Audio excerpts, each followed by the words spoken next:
हाँ जी, good afternoon everyone. कैसे हो सब? हाँ, गुड आफ्टरनून मोनाली, कोमल, दिव्या, जैकलिन। हाँ, गुड आफ्टरनून सभी को। और आज अपन डिस्कस करने वाले हैं रीनल सिस्टम के कुछ क्वेश्चंस। रीनल सिस्टम के कुछ क्वेश्चन ओवरऑल हम यहाँ पे करेंगे। सिस्टम बेसिकली क्या क्या चीजें हमें यहाँ पर देखने को मिलती है। बेसिकली रीनल सिस्टम में हमें यहाँ पर क्या क्या चीजें देखने को मिलती है, क्या क्या क्वेश्चंस यहाँ पे आ सकते हैं आपके डीएचएस एग्जाम में। डीएचएस एग्जाम जो आपका 1 तारीख को होने वाला है, उसमें क्या क्या इंपॉर्टेंट क्वेश्चन है रीनल सिस्टम की, एनाटॉमी, फिजियोलॉजी, ये सब कुछ आज की क्लास में हम डिस्कस करने वाले हैं। चलिए, कुछ क्वेश्चंस मैं आपके सामने रख रहा।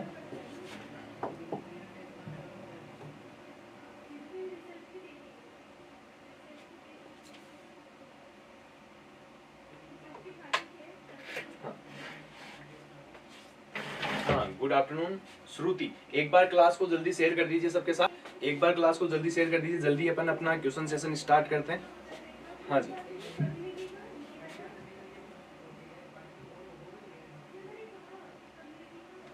चलिए। While caring for a post operative patient recovering from abdominal surgery, एक पोस्ट ऑपरेटिव पेशेंट जो अब्डोमिनल सर्जरी से रिकवर हो रहा है। हाँ, गुड आफ्टरनून कोमल, हाँ मरोती, सुप्रिया। हाँ, जल्दी एक बार क्लास को शेयर भी कर दीजिए साथ साथ। हाँ जी। While caring for a post-operative patient recovering from abdominal surgery, the nurse observes sign of fluid overload and altered electrolyte balance। एक पेशेंट है जिसको नर्स क्या कर रही है, एब्डोमिनल सर्जरी के बाद असेस कर रही है, और नर्स को क्या देखने को मिला है, नर्स को देखने को मिला है fluid overload and electrolyte imbalance. Recognise the vital role of the urinary system in maintaining homeostasis. Which of the following function of the urinary system should the nurse consider except in their assessment and intervention plan? Simply अगर इस question की language के according में बात करूं तो मैं यहाँ पे कह सकता हूं कि यहाँ पे क्वेश्चन आपको ये पूछना चाहता है कि इनमें रीनल सिस्टम के फंक्शन क्या क्या हैं। ये जो क्वेश्चन है आपका बेसिकली रीनल सिस्टम के फंक्शन से रिलेटेड है। ये क्वेश्चन आपका रीनल सिस्टम के फंक्शन से रिलेटेड है। चलिए, आपके ऑप्शन है vitamin D synthesis, erythropoiesis, excretion, maintenance of blood glucose level and regulation of blood volume and pressure. यहाँ पे क्वेश्चन आपको डायरेक्टली ये पूछ रहा है कि इनमें से कौन सा ऑप्शन रीनल सिस्टम का फंक्शन नहीं है। डायरेक्ट लिखा हुआ है क्वेश्चन में एक्सेप्ट, कि इनमें से कौन सा आपके रीनल सिस्टम का फंक्शन नहीं है। चलिए बताइए, which function is renal system do. इनमें से रीनल सिस्टम आप क्या कर... हाँ जी, बताइए इनमें से रीनल सिस्टम आपका क्या क्या करता है। आपके पास सामने ऑप्शन है विटामिन डी सिंथेसिस, कि विटामिन डी का सिंथेसिस करता है, एरिथ्रोपोइसिस रेगुलेशन करता है, एक्सक्रीशन करता है, maintenance of blood glucose level and regulation of blood volume and pressure. इनमें से रीनल सिस्टम का कौन सा फंक्शन नहीं है। इनमें से रीनल सिस्टम का कौन सा फंक्शन नहीं है। चलिए, हाँ, गुड आफ्टरनून रूपाली, प्रगति, गुड आफ्टरनून सभी को। हाँ, क्लास को एक बार साथ साथ शेयर भी करते रहिए। क्लास को एक बार साथ साथ शेयर भी करते रहिए, ज्यादा से ज्यादा बच्चे जुड़ सके। चलिए, हम कहते हैं कि आपका रीनल सिस्टम का क्या क्या फंक्शन नहीं है। हाँ, जो बता रहे हैं विटामिन डी सिंथेसिस, उनको बता दूं कि आपका जो रीनल सिस्टम होता है वो विटामिन डी की एक्टिवेटेड फॉर्म को रिलीज करने का काम करता है, विटामिन डी को एक्टिवेशन करने का काम भी करता है। इट मीन्स ये आपका फंक्शन है, ये आपका फंक्शन है। चलिए, इरिथ्रोपोइसिस रेगुलेशन, हम कहते हैं कि आपकी जो किडनी होती है वो एक हार्मोन रिलीज करती है, and this is the erythropoietin hormone. This is the erythropoietin hormone. अगर इरिथ्रोपोइटिन हार्मोन रिलीज करेगी तो आपका आरबीसी का प्रोडक्शन भी क्या होगा, इंक्रीज होगा। तो हम कहते हैं erythropoiesis regulation, this is the function of renal system. This is the function of A renal system. चलिए, दोनों अपने रीनल सिस्टम के फंक्शन है। Excretion is the main function of renal system. Excretion is the main function of renal system. Next one is the maintenance of blood glucose level, कि आपके blood glucose level को क्या करता है, maintain करता है। तो याद रखना ब्लड ग्लूकोज लेवल को मेंटेन करना किसका काम है, एंडोक्राइन सिस्टम का काम है। किसका काम है, एंडोक्राइन सिस्टम का काम है। आपके रीनल सिस्टम का इससे कोई लेना देना नहीं है। यहाँ पे आपका रीनल सिस्टम के अंदर कुछ भी रोल प्ले नहीं करेगा। आपका रोल कौन प्ले करेगा, एंडोक्राइन सिस्टम करेगा। इसके अलावा blood volume and pressure, blood volume and pressure maintain करना भी किसका काम है, आपके रीनल सिस्टम का, रीनल सिस्टम का काम है। Blood volume and pressure maintain करना भी किसका काम है, रीनल सिस्टम का। तो हम यहाँ कहेंगे आपका राइट आंसर क्या होगा, दिस इज द डी, कि ब्लड ग्लूकोज लेवल को मेंटेन नहीं करता है ना। जो अभी सी बता रहे हैं, ए बता रहे हैं, बी बता रहे हैं, ध्यान रखना ये सारे के सारे रीनल सिस्टम के फंक्शन है। केवल फंक्शन कौन सा नहीं है अपना, ग्लूकोज का प्रोडक्शन करना या मेंटेनेंस करना, ग्लूकोज का मेंटेनेंस करना अपने रीनल सिस्टम का काम नहीं है। चलिए अगले क्वेश्चन की तरफ चलते हैं। Patient present with symptom of frequent urination, एक पेशेंट अपने पास आया और पेशेंट के अंदर सिम्टम क्या आ रहा है, फ्रीक्वेंट यूरिनेशन हो रहा है। पेशेंट को सिम्टम क्या आ रहा है, फ्रीक्वेंट यूरिनेशन हो रहा है, बर्निंग सेंसेशन हो रहे हैं during urination and lower abdominal pain हो रहा है। पेशेंट को frequent urination, burning sensation and lower abdominal pain हो रहा है। The health care provider suspect UTI, है ना, ऐसे सिम्टम अगर आ रहे हैं, है ना। बर्निंग मिक्चुरेशन, हाँ, good afternoon Kishore. Burning micturition is the symptom of UTI, urinary tract infection and order diagnostic test which organ are primarily involve in the urinary system. इनमें से कौन से ऑर्गन है जो यूटीआई के अंदर अफेक्ट होते हैं, इनमें से कौन से ऑर्गन है जो यूटीआई के अंदर अफेक्ट होते हैं। सिंपली हमें ये पूछना चाहता है कि आपके यूरिनरी सिस्टम के अंदर कौन कौन से ऑर्गन आते हैं, यूरिनरी सिस्टम के अंदर कौन कौन से ऑर्गन आते हैं। चलिए बताइए इनमें से कौन कौन से ऑर्गन यूरिनरी सिस्टम के हैं। हम कहते हैं 2 kidney, 2 urethra, A ureter and A urinary bladder. 2 kidney, A ureter, a urinary bladder and a urethra. 2 kidney, 2 ureter, a urinary bladder and a urethra. चलिए इसके अलावा 2 kidney, 2 ureter, 2 urethra and A urinary bladder. जो option दे रहे हैं, हाँ, पूरा दिमाग एक जगह, है ना, ऐसा नहीं कि कुछ भी लिख दें। अगर ब्लैडर 1 से 2 हुआ दिक्कत हो जाएगी, यूरिथ्रा 1 से 2 हुआ दिक्कत हो जाएगी। अपन ने पढ़ा था कि रीनल सिस्टम के अंदर हम कहते हैं कि आपकी जो किडनी है,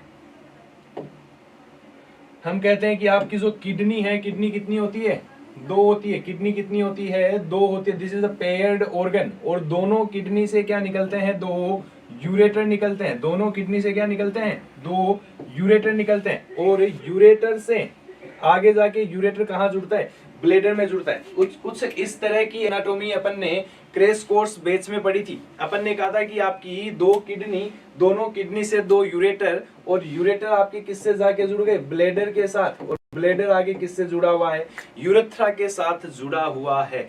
ब्लेडर आपका यूरेथ्रा के साथ जुड़ा हुआ है। तो मैं कह सकता हूं कि आपकी किडनी कितनी, 2, यूरेटर कितने, 2, ब्लेडर कितना, 1 एंड यूरेथ्रा कितनी, 1। तो दिस इज द, बताओ इनमें से कौन सा राइट आंसर होगा। हाँ, तो यहाँ पे केवल अपने एक राइट आंसर सेट हो रहा है, this is the C option, 2 kidney. हाँ, जो बी बता रहे हैं ध्यान से देखो, बी में लिखा हुआ है कि यूरेटर 1 ही है। बी में लिखा हुआ है कि यूरेटर 1 ही है, तो ध्यान देना है यूरेटर 2 है, 1 नहीं है, इसलिए बी की तरफ नहीं जाना है, बी की तरफ नहीं जाना है। 2 kidney, 2 ureter, a urinary bladder and a urethra, these are the urinary system organ, these are the urinary system organ. चलिए अगले क्वेश्चन की तरफ चलते हैं। हाँ, अगले क्वेश्चन की तरफ चलते हैं। During a routine physical examination the nurse palpate the patient lower back and discuss the anatomy of the renal system, है ना। फिजिकल एग्जामिनेशन के दौरान आपका क्या किया है, फिजिकल एग्जामिनेशन के दौरान लोअर बैक को क्या किया है, पाल्पेट किया है। और रीनल एनाटॉमी के बारे में हम क्या कर रहे हैं, डिस्कस कर रहे हैं। To assess the client's understanding which connective tissue structure provide essential support and protection to the kidney should the nurse inquire about। इनमें से कौन सी ऐसी स्ट्रक्चर है जो आपकी किडनी को सपोर्ट देने का काम करती है? इनमें से कौन सी ऐसी स्ट्रक्चर है जो आपकी किडनी को सपोर्ट देने का काम करती है, बताइए। हाँ, सिंपल सी अपन ने एनाटॉमी पढ़ी थी। एनाटॉमी के अंदर अपन ने कहा था कि कुछ कुछ स्ट्रक्चर्स होती है आपकी किडनी में, कुछ बाहरी स्ट्रक्चर होती है, कुछ इंटरनल स्ट्रक्चर होती है, जिसके अंदर अपन ने हाइलम भी पढ़ा था, रीनल कैप्सूल भी पढ़ा था, केलिक्स भी पढ़ा था, पिरामिड भी पढ़ा था। हाँ, तो इनमें से कौन सी ऐसी स्ट्रक्चर है जिसका काम होता है सपोर्ट देना एंड प्रोटेक्शन करना, सपोर्ट देना एंड प्रोटेक्शन करना? जो सी बता रहे हैं उनको बता दूं, सी नहीं करता है, केलिक्स नहीं करता है। केलिक्स is only for flow of urine. केलिक्स आपके यूरिन का फ्लो करवाने के लिए काम आता है। हाँ, वेरी गुड अश्विनी, शाबाश। हाँ बताइए, जल्दी बताइए क्या होगा। सी जो केलिक्स बता रहे हैं, केलिक्स नहीं होगा। हाँ कोमल, शाबाश।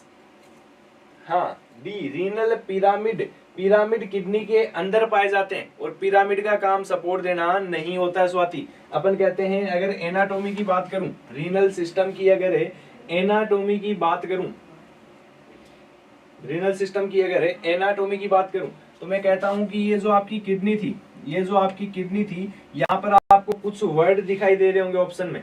ऑप्शन में आपको एक दिख रहा है हाइलम। पहले अगर हाइलम की बात करूं तो हाइलम किडनी के इस मिड पार्ट पे होता है। किडनी के इस मिड पार्ट पे एक ट्राइएंगुलर शेप का क्या होता है, हाइलम होता है। ट्राइएंगुलर शेप का क्या होता है आपका, हाइलम में होता है। ट्राइएंगुलर शेप का क्या होता है आपका, हाइलम होता है। This is the hilum. हाँ वेरी गुड, चलिए अब सही आंसर आने लगे। हाँ, ये क्या होता है आपका, हाइलम होता है। इसके अलावा ये जो आउटर कवरिंग होती है, this is the renal capsule. This is the renal capsule. इस रीनल कैप्सूल का काम होता है प्रोटेक्शन प्रोवाइड करना। इस रीनल कैप्सूल का काम क्या होता है, प्रोटेक्शन है प्रोवाइड करना। इसके अलावा क्या देखने को मिलता है अपने को, यहाँ पे देखने को मिलते हैं एडिपोज टिश्यू। रीनल कैप्सूल के ऊपर क्या देखने को मिलते हैं, एडिपोज टिश्यू देखने को मिलते हैं। हाँ, these are the adipose tissue. और एडिपोज टिश्यू के ऊपर क्या देखने को मिलती है, रीनल फेसिया देखने को मिलता है। इस एडिपोज टिश्यू के ऊपर अपने को क्या देखने को मिलता है, renal fascia. This is the external structure of kidney. This is the external structure of kidney, जिसमें मैं कहता हूं कि रीनल फेसिया का काम होता है अटैचमेंट करवाना, है ना। अगर फेसिया पढ़ोगे आप तो आप कहोगे कि जो किडनी होती है पीछे की तरफ अब्डोमिनल वॉल के साथ जुड़ी रहती है और आगे की तरफ किससे जुड़ती है, पेरिटोनियम से। अपन कहते हैं kidney is the retroperitoneal organ. Retroperitoneal organ कि आपकी पेरिटोनियम के पीछे कौन है, किडनी है। पेरिटोनियम के जस्ट पीछे कौन है, किडनी। इट मींस किडनी के आगे कौन है, पेरिटोनियम है। अभी कैलिक्स की बात करते हैं बेटा। किडनी के जस्ट आगे की तरफ कौन है, किडनी के जस्ट आगे पेरिटोनियम। इट मींस आपकी किडनी आगे की तरफ से तो किससे जुड़ती है, पेरिटोनियम से जुड़ती है, और पीछे की तरफ किससे जुड़ेगी, अब्डोमिनल वॉल से जुड़ेगी, है ना। और जो जोड़ने का काम करता है वो कौन करता है, आपके दो फेसिया होते हैं, वो फेसिया क्या करते हैं, इनको जोड़ने का काम करते हैं। इसके बाद आपका यहाँ पे एक नाम दिखा होगा आपको, रीनल पिरामिड। Renal pyramid. इस किडनी की इंटर स्ट्रक्चर अगर देखोगे किशोर, तो आपको क्या दिखेगा, इस तरह से पिरामिड दिखेंगे। इस तरह से क्या दिखेंगे, पिरामिड दिखेंगे। These are the renal pyramid. These are the renal pyramid. Pyramid shape के क्या होते हैं, रीनल पिरामिड होते हैं, है ना। इससे आगे चलोगे तो ये पिरामिड का जो टिप होता है, दिस इज द टिप। इस टिप को क्या बोलते हैं, पेपिला बोलते हैं। इसे क्या बोलते हैं, रीनल पेपिला। मैं कहूं कि ये स्ट्रक्चर मैंने क्या बना दी, पिरामिड बना दिया। ये स्ट्रक्चर आपकी क्या है, पिरामिड है। और पिरामिड से आगे की तरफ ये जो टिप है, ये टिप क्या है आपका, पेपिला है। टिप क्या है, papilla. This tip is known as papilla. और इस पेपिला से क्या निकलता है, माइनर केलिक्स निकलता है। इस पेपिला से क्या निकलता है, माइनर केलिक्स निकलता है। इस तरह से छोटी छोटी क्या निकलती है, ट्यूब निकलती है। इस तरह से छोटी छोटी क्या निकलती है, ट्यूब निकलती है। और वो ट्यूबें आगे जा के क्या हो जाती है, पेल्विस के अंदर मिल जाती है ना, यहाँ से ट्यूबे आगे जाके कहाँ मिल जाएगी, पेल्विस के अंदर। तो अपन कहते हैं कि ये जो ट्यूब होती है इसे ही अपन क्या कहते हैं, माइनर केलिक्स कहते हैं। क्या बोलते हैं, minor केलिक्स। This is the minor केलिक्स। और माइनर केलिक्स आपस में मिलकर 3-3 4-4 माइनर केलिक्स आपस में मिलकर क्या बना देते हैं, मेजर केलिक्स बना देते हैं। क्या बना देते हैं, मेजर केलिक्स। तो अपना क्वेश्चन ये कह रहा था कि प्रोटेक्शन कौन करेगा, तो केलिक्स कभी प्रोटेक्शन नहीं करेगा। केलिक्स केवल क्या करेगा, यूरिन का फ्लो करवाएगा। केलिक्स केवल क्या करेगा, यूरिन का फ्लो करवाएगा। इन माइनर केलिक्स, मेजर केलिक्स, फिर यहां से कहां आ जाएगा यूरिन, इस रीनल पेल्विस में आ जाएगा। इस हाइलम वाली जगह पर क्या होता है, रीनल पेल्विस होता है, और रीनल पेल्विस के अंदर क्या आ जाएगा, यूरिन आ जाएगा। इस पेल्विस से आगे कौन जुड़ जाता है, यूरेटर जुड़ जाता है। कौन जुड़ जाता है, यूरेटर। और यूरेटर से आगे क्या आ जाएगी, आपकी ब्लेडर आ जाएगा। तो इस तरह से यूरिन का फ्लो चलता रहता है। तो यहाँ पे अगर वापस क्वेश्चन पे आऊं मैं, तो मैं कह सकता हूं कि हाइलम कहां रह गया था, बीच में रह गया था। हाइलम का काम प्रोटेक्शन करना नहीं है। केलिक्स किडनी के अंदर था, इसका काम भी प्रोटेक्शन करना नहीं है। रीनल पिरामिड जो थे, इन पिरामिड के अंदर क्या पाए जाते हैं, नेफ्रॉन्स पाए जाते हैं। जितने भी नेफ्रॉन्स होते हैं आपके कहाँ होते हैं, रीनल पिरामिड में होते हैं। तो रीनल पिरामिड में अगर होते हैं तो ये क्या करते हैं, फिल्ट्रेशन करने का काम करते हैं, है ना, प्रोटेक्शन नहीं करता। रीनल पिरामिड में क्या होता है, फिल्ट्रेशन होता है, यूरिन का फॉर्मेशन होता है, लेकिन आपका सपोर्ट एंड प्रोटेक्शन वाला काम में नहीं होता। इट मींस आपका राइट आंसर क्या होगा, रीनल कैप्सूल होगा। इसके अलावा अगर पूछा जाए अटैचमेंट कौन देता है, तो हम कहेंगे अटैचमेंट देने का काम किसका होता है, रीनल फेसिया का होता है। अटैचमेंट देने का काम किसका होता है, रीनल फेसिया का होता है। चलो आगे चलते हैं, नेक्स्ट क्वेश्चन की तरफ चलते हैं। While reviewing a patient laboratory result, the nurse note calcium and phosphate level abnormality. एक पेशेंट का क्या देखा हमने, लेबोरेटरी रिजल्ट देखा, और हमें क्या मिली, फॉस्फेट और कैल्शियम की अबनॉर्मलिटी मिली। Recognise the importance of a kidney derived hormone in facilitating the absorption of calcium, है ना। एक कैल्शियम के एब्जॉर्प्शन में किडनी का कौन सा हार्मोन रोल प्ले करता है, and phosphate. Which hormone should the nurse identify as the active form of vitamin D synthesized by the kidney for this purpose? Kidney के द्वारा ऐसा कौन सा हार्मोन निकलता है, किडनी के द्वारा ऐसा कौन सा हार्मोन निकलता है जो कैल्शियम और फास्फोरस का बैलेंस करने का काम करता है। या मैं कह सकता हूँ किडनी विटामिन डी की सिंथेसाइज्ड फॉर्म कौन सी, active form of vitamin D synthesis कौन सी रिलीज करती है। चलिए बताइए, इनमें से कौन सी रिलीज करेगी। हाँ, इरिथ्रोपोइटिन, कैल्सिट्रायोल, क्रिएटिनिन एंड कैल्शियम। हाँ,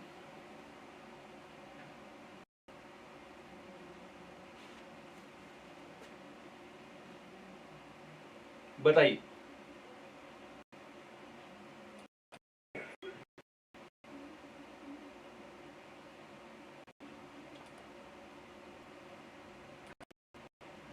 हाँ, कैल्शियम, कैल्शियम नहीं होगा, है ना, कैल्शियम में नहीं होगा। क्या होगा, कैल्सिट्रायोल होगा। क्या होगा, कैल्सिट्रायोल होगा। अपन कहते हैं calcitriol, this is the active form of vitamin D. Calcitriol, calcitriol is the active form of vitamin D, जो आपकी किडनी क्या करती है, रिलीज करती है। किडनी सिंथेसिस करती है, किडनी रिलीज करती है, दिस इज द कैल्सिट्रायोल।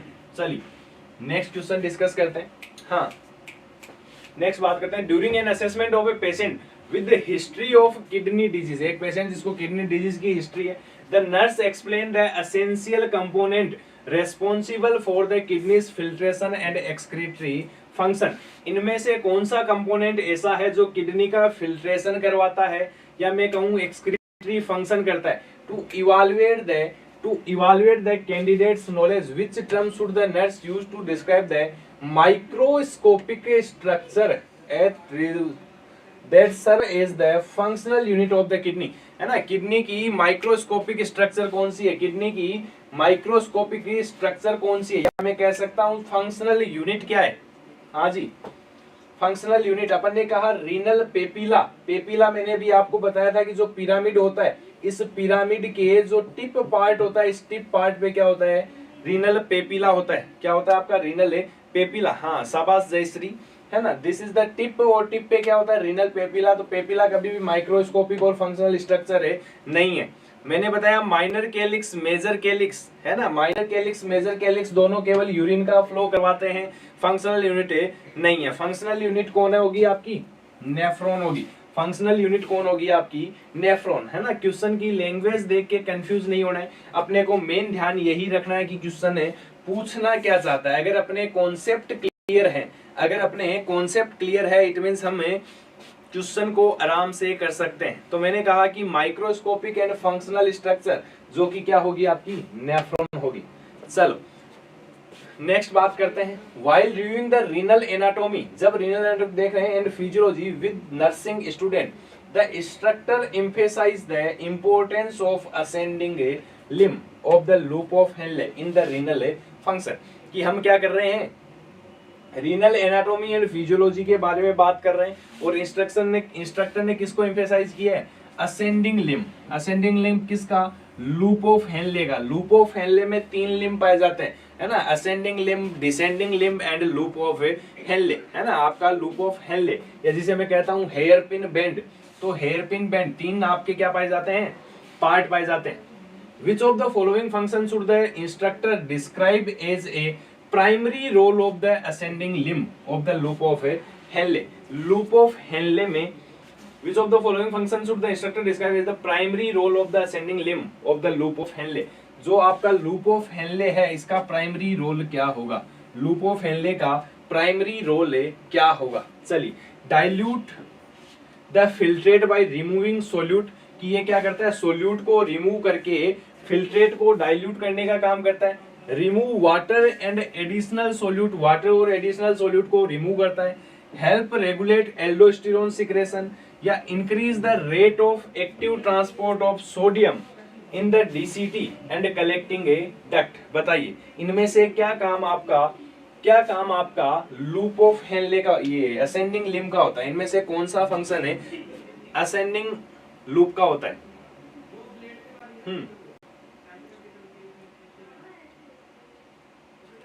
इनमें से कौन सा फंक्शन असेंडिंग लूप का होता है।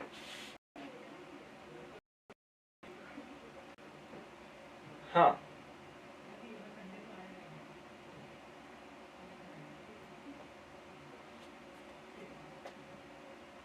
चलिए वेरी गुड। हाँ, अपन कहते हैं, याद रखना, जो लूप ऑफ हेनले, अगर लूप ऑफ हेनले की स्ट्रक्चर की बात करूं, मैं कहता हूं कि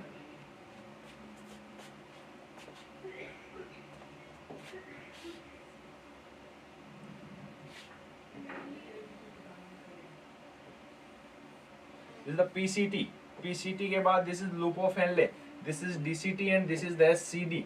इस तरह से आपकी क्या होती है, नेफ्रॉन की स्ट्रक्चर होती है ना। और इस स्ट्रक्चर में इतना जो पार्ट है, this is the loop of Henle. और क्या होता है लूप ऑफ हेनले का, डिसेंडिंग लिम्ब होता है। This is the hair pin bend, this is the hair pin bend and this is the ascending limb, this is the ascending limb, ascending, descending and hair pin bend. Loop of Henle का जो ascending limb होता है, loop of Henle का जो ascending limb होता है, याद रखना, this is impermeable to water, this is impermeable to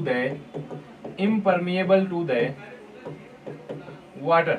जो आपका असेंडिंग लूप ऑफ हेनले है, ये क्या होता है, वाटर के लिए इम्परमिएबल होता है। इट मींस वाटर के साथ छेड़छाड़ नहीं करता, वाटर का मूवमेंट नहीं करवाता, वाटर का अब्जॉर्प्शन या मैं कहूँ रीअब्जॉर्प्शन नहीं करवाता। इट मींस यहाँ से पानी के साथ कोई छेड़छाड़ नहीं होगी, केवल किसके साथ होगी, सोल्यूट के साथ होगी। केवल किसका मूवमेंट करवाएगा, सोल्यूट का मूवमेंट करवाएगा। अगर मैं कहूँ कि यहाँ पे बात करूँ क्वेश्चन की, तो क्वेश्चन कह रहा है कि ये क्या करता है, केवल dilute the filtrate by removing solute, कि केवल सोल्यूट को निकालता है, रिमूविंग द सोल्यूट, और पानी को नहीं निकालेगा तो उससे क्या होगा, फिल्ट्रेट डाइल्यूट होगा। दूसरा ऑप्शन कह रहा है remove water and additional solute. तो मैंने आपको बताया कि ये वाटर को रिमूव नहीं करता है, वाटर के लिए क्या रहता है, इम्परमिएबल रहता है, वाटर के लिए क्या रहता है, इम्परमिएबल। इसके अलावा help regulate aldosterone secretion, aldosterone का भी यहाँ पर कोई रोल नहीं होता। वो कहाँ होता है, आप डीसीटी सीटी पे होता है।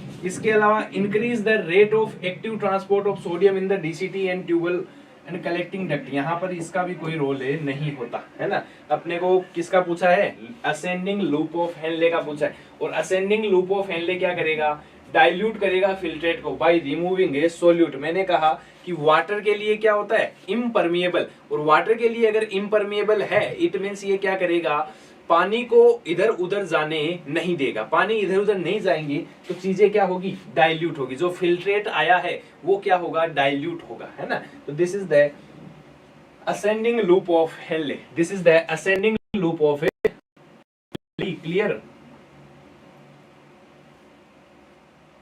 हाँ, तो यहाँ पे आपका राइट आंसर क्या होगा, यहाँ पे राइट आंसर आपका होगा ए, दिस इज द ए। चलो नेक्स्ट बात करते हैं। हाँ, नेक्स्ट बात करते हैं। In the context of a nephrology clinical rotation, a nursing student is reviewing the critical aspect of renal physiology with their preceptor to gauge the student's comprehension. The preceptor poses the following question, है ना। Renal function को देखते हुए जो preceptor था उसने कुछ आपको क्वेश्चन पूछा है कि approximately this litre of filtrate enter the nephron each day, एक दिन में नेफ्रॉन में कितना फिल्ट्रेट इंटर होता है। इट मींस मैं कहूं कि यहाँ पे आपको ये पूछना चाहता है कि ये जो आपका नेफ्रॉन था, ये जो नेफ्रॉन के लूप थे, यहाँ से कितना अमाउंट फिल्टर होता है, इस नेफ्रॉन के लूप से कितना अमाउंट पूरे दिन के अंदर फिल्टर होता है। इसके साथ अपने को पूछा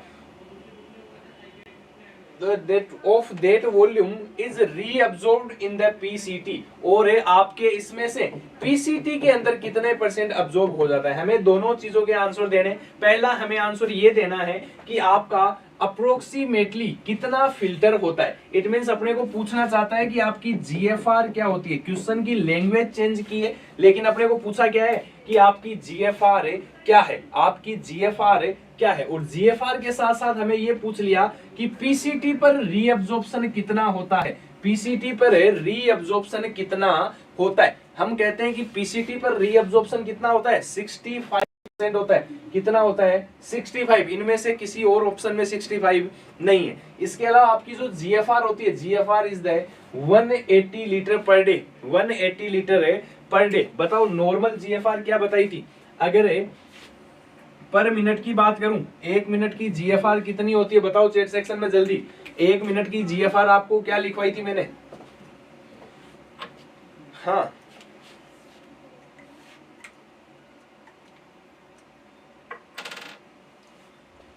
जल्दी बताइए। ये है आपकी किसकी, 1 दिन की जीएफआर। 1 दिन की जीएफआर 1 दिन के अंदर है 180 लीटर क्या होता है, फिल्टर 180 लीटर क्या होता है, फिल्टर होता है। हाँ शाबाश मोनाली, अपन ने कहा था 125 ml पर मिनट, 125 ml पर मिनट। 1 मिनट में कितनी, 125 ml, 1 मिनट में 25 ml। हाँ this is the normal GFR, this is the normal GFR. ये क्वेश्चन एग्जाम में कई बार पूछे जाते हैं कि जीएफआर नॉर्मल कितनी होती है, पीसीटी पर अब्जॉर्प्शन है कितना होता है, पीसीटी पर अब्जॉर्प्शन कितना होता है, नॉर्मल जीएफआर कितनी होती है। चलिए नेक्स्ट बात करते हैं। तो यहाँ पे आपका आंसर क्या होगा, लास्ट क्वेश्चन में आपका आंसर क्या होगा, this is the B 180 litre and 65%। चलिए नेक्स्ट बात करते हैं। Anti diuretic hormone, anti diuretic hormone का मतलब ADH secreted by the posterior pituitary gland, जो कि कहां से आता है, पोस्टीरियर पिट्यूटरी ग्लैंड से आता है। कहां से आता है, पोस्टीरियर पिट्यूटरी ग्लैंड से आता है। Passes through the circulatory system to the kidney, और घूमते घूमते कहां पहुंच जाता है, किडनी के पास पहुंच जाता है। ADH regulate the amount of water reabsorbed by the DCT and collected duct. ADH क्या करता है, रेगुलेट करता है वाटर के अमाउंट को, जो कि कहां से रीअब्सॉर्ब होता है, डीसीटी एंड कलेक्टिंग डक्ट से। इट मींस यहां से आपको एक चीज मैंने ये बता दी कि जो एडीएच होता है, इस एडीएच का इफेक्ट कहां आता है, एडीएच का इफेक्ट आता है आपके डीसीटी पे। कहां आता है, डीसीटी पे। इसके अलावा कहां आता है, कलेक्टिंग डक्ट पे आता है। डीसीटी एंड कलेक्टिंग डक्ट दोनों जगह किसका इफेक्ट आता है, आपके एडीएच का। चलो आगे सुनो। व्हेन एडीएच लेवल इंक्रीज, जब इसका लेवल बढ़ जाएगा the permeability of the DCT and collecting duct to water decrease and less water is reabsorbed from the filtrate. This statement is, बताओ ये बात सही है या गलत है? ये बात सही है या गलत है कि जब एडीएच का लेवल बढ़ेगा, जब एडीएच का लेवल इंक्रीज होगा तो permeability of the DCT and collecting duct क्या हो जाती है? डिक्रीज हो जाती है ना। ये बात ये कह रहे हैं, अपन नहीं कह रहे, अपन केवल इसको साबित करना है कि ये सही है या गलत है, या सही थोड़ी बहुत सही थोड़ी बहुत है गलत, है ना। पार्शियली ट्रू और पार्शियली फॉल्स। बताओ कि जब एडीएच का लेवल बढ़ता है तो permeability of the DCT and collecting duct to water क्या हो जाती है? डिक्रीज हो जाती है, और डिक्रीज हो जाएगी and less water is reabsorbed. Water क्या होगा? लेस रीअब्सॉर्ब्ड होगा। अगर वाटर लेस रीअब्सॉर्ब होता है ना, सुनो ध्यान से, अगर मैं कहूं कि ये जो आपका फिल्ट्रेट था, ये जो आपका फिल्ट्रेट था, इसमें से अगर पानी का रीअब्सॉर्प्शन है कम होगा, पानी का रीअब्सॉर्प्शन कम होगा, इट मींस यूरिन आउटपुट क्या होगा? इंक्रीज होगा। इसी कंडीशन में यूरिन आउटपुट क्या होता है? इंक्रीज होता है। अगर मैं इस क्वेश्चन की बात करूं तो क्वेश्चन अपने को क्या कह रहा है? क्वेश्चन कह रहा है कि परमिएबिलिटी क्या हो गई? डिक्रीज हो गई, है ना। मैंने आपको बताया था कि क्या हो जाता है, अगर इम्परमिएबल हो जाए, परमिएबिलिटी कम हो जाए, इट मींस पानी के साथ छेड़छाड़ नहीं करेगा। पानी के साथ अगर छेड़छाड़ नहीं करेगा तो पानी का रीअब्सॉर्प्शन नहीं होगा, है ना। मैं कहूं कि आपकी जो ट्यूबुल्स थी, ये आपकी जो ट्यूबुल्स थी, इन ट्यूबुल्स से अगर ये जो आपकी डीसीटी थी, है ना, ये आपकी क्या थी? सीडी। इनसे अगर पानी बाहर नहीं जाएगा, इनसे अगर पानी बाहर नहीं जाएगा तो पानी कहां जाएगा? फिर पानी का क्या बन जाएगा? यूरिन बन जाएगा। और ये यूरिन आउटपुट क्या हो गया? इंक्रीज हो गया। इधर से कलेक्टिंग डक्ट से आगे जाके पेपिलरी डक्ट में क्या हो जाएगा? ओपन। मैं अल्टीमेटली कह सकता हूं कि पेशेंट का यूरिन आउटपुट क्या हो गया? इंक्रीज हो गया। तो बताओ एडीएच का जब सिक्रेशन बढ़ता है तो यूरिन आउटपुट पर क्या इफेक्ट आता है? इंक्रीज होता है या डिक्रीज होता है? एडीएच का अगर सिक्रेशन बढ़ेगा तो यूरिन आउटपुट के ऊपर क्या इफेक्ट आएगा? यूरिन आउटपुट कम होगा या इंक्रीज होगा? हाँ,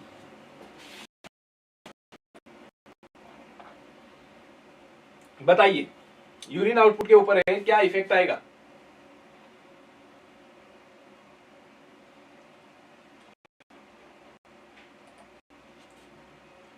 हाँ, हम कहते हैं यस कि यूरिन आउटपुट है ना, एडीएच। एडीएच का मतलब क्या है? Anti diuretic. Anti diuretic, है ना। इसका मतलब क्या है? Anti diuretic. Anti diuretic का मतलब क्या हुआ? एंटी डायूरेटिक का मतलब क्या हुआ? हाँ, एंटी डायूरेटिक। हाँ शोभा, थोड़ा सा ध्यान दो। हाँ, एंटी डायूरेटिक। एंटी का मतलब अगेंस्ट, और किसके अगेंस्ट? डाईयूरेसिस के अगेंस्ट। अगेंस्ट और किसके अगेंस्ट? डाईयूरेसिस के अगेंस्ट। इट मींस ये डाईयूरेसिस को क्या करेगा? कम करेगा। डायूरेसिस को क्या करेगा? कम, यानी यूरिन आउटपुट को क्या कर देगा? कम कर देगा। यूरिन आउटपुट अगर एडीएच में कहूं कि बॉडी में अगर एडीएच का लेवल बढ़ेगा तो यूरिन आउटपुट अपने आप क्या हो जाता है? कम, क्योंकि एडीएच का काम क्या होता है? वाटर को रीअब्जॉर्प्शन करना। वाटर को क्या करना? रीअब्जॉर्प्शन करना, है ना। अगर मैं कहूं एडीएच ज्यादा हो गया तो वाटर का रीअब्जॉर्प्शन भी क्या हो गया? ज्यादा। और वाटर अगर मैं कहूं कि यहां से सारा एब्जॉर्ब हो गया, पूरा निकल निकल के साइड में आपकी कैपिलरी में चला गया, तो नीचे की तरफ यूरिन आउटपुट क्या आएगा? कम आएगा। यूरिन आउटपुट को क्या करेगा? डिक्रीज करेगा। लेकिन यहाँ क्वेश्चन में क्या कह रहा है? उल्टा कह रहा है। क्वेश्चन में क्या कह रहा है? उल्टा। क्वेश्चन कह रहा है कि permeability of the distal tubule and collecting duct क्या कर देता है? डिक्रीज। लेकिन अपन कहते हैं कि ये क्या करता है? इंक्रीज करता है। क्या करता है? इंक्रीज। डिक्रीज कभी नहीं करता, इंक्रीज करता है। Less water is reabsorbed from the filtrate. Less कभी नहीं होता, क्या होता है? मोर होता है। लेस कभी नहीं होता, क्या होता है? मोर। इसलिए ये आपका जो स्टेटमेंट है वो स्टेटमेंट क्या है? फॉल्स है। वो स्टेटमेंट क्या है? फॉल्स। हाँ, याद रखना यहाँ पे आपका राइट आंसर क्या होगा? बी होगा, है ना। ये जो स्टेटमेंट इन्होंने दिया है वो क्या है? एकदम गलत है। ओके किशोर, है ना। हाँ, याद रखना है कि एडीएच अगर आ रहा है तो एडीएच क्या करता है? एडीएच क्या करता है आपका? एडीएच डायूरेसिस को कम करता है। एंटी डायूरेटिक, यूरिन आउटपुट को कम करता है। और यूरिन आउटपुट को अगर कम करेगा इट मींस आपका क्या होगा? वाटर के लिए परमिएबल ज्यादा होगा। फिल्ट्रेट क्या करेगा? ज्यादा करेगा, है ना। तो दिस इज द बी। चलो आगे चलते हैं। The nurse is preparing to care for the client following a renal scan. एक पर्सन की क्या हुई है, रीनल स्कैन हुई है। एक पर्सन की क्या हुई है, रीनल स्कैन हुई है। रीनल स्कैन के क्लाइंट की हम क्या कर रहे हैं, केयर कर रहे हैं। Which of the following would the nurse include the plan of care. इसके प्लान में क्या नर्स इंक्लूड करेगी, इसके केयर प्लान में नर्स क्या इंक्लूड करेगी। Place the client on radiation precaution for 18 hour, कि इस पर्सन को रेडिएशन प्रिकॉशन पर रखा जाए 18 घंटे। Next, save all urine in a radiation safe container for 18 hour, कि जो इसका यूरिन है इसको सेफ रखा जाए, इसके यूरिन को अगले 18 घंटे तक क्या रखा जाए, सेफ रखा जाए। Limit contact with a client 20 minute per hour, कि हमें क्या करना है, इस पर्सन के साथ अगर कोई मिलने आ रहा है तो 20 मिनट से ज्यादा मिलने नहीं देना है। And last one is the no special precaution except to wear glove if she contact with the client's urine, है ना, कि हम इस कंडीशन में क्या करेंगे। हम इस कंडीशन के अंदर है, मैं अगर बात करूं तो मैं कह सकता हूं पहला ऑप्शन है आपका कि आपको रेडिएशन प्रिकॉशन 18 घंटे फॉलो करना है। दूसरा क्वेश्चन है आपका कि आपको 18 घंटे तक क्या करना है, यूरिन को सेफ रखना है। तीसरा ऑप्शन आपका कि 20 मिनट पर ओवर तक ही लोगों को मिलने देना है, इससे ज्यादा नहीं मिलने देना। एंड फोर्थ ऑप्शन इज कि कोई स्पेशल प्रिकॉशन की जरूरत है नहीं है, केवल क्या करना है, ग्लव्स पहनने, है ना। जब क्लाइंट के कांटेक्ट में आ रहे हो, जब क्लाइंट के यूरिन के कांटेक्ट में आ रहे हो, तब आपको क्या पहनने हैं, ग्लव्स पहनने हैं। तो याद रखना, रीनल स्कैन के अंदर अपन रेडियो एक्टिव सब्सटेंस देते हैं, क्या देते हैं, रेडियो एक्टिव सब्सटेंस, लेकिन मिनिमल देते हैं, क्या देते हैं, मिनिमल। और इसमें हमें कोई भी स्पेशल प्रिकॉशन रखने की जरूरत है नहीं है। यहां पर हमें, हाँ, पोस्टीरियर पिट्यूटरी सीक्रेट करती है ना हर्षदा, पोस्टीरियर पिट्यूटरी सीक्रेट करती है एडीएच आपका।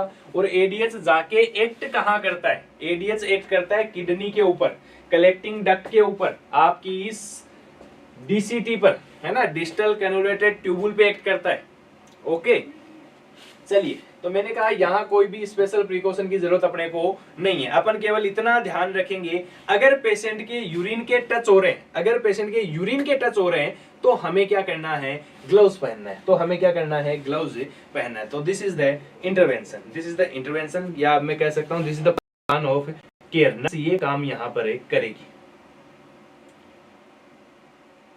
हाँ, DHS Meenakshi, this is for the Maharashtra, है ना, महाराष्ट्र गवर्नमेंट का है डीएचएस। और डीएचएस के लिए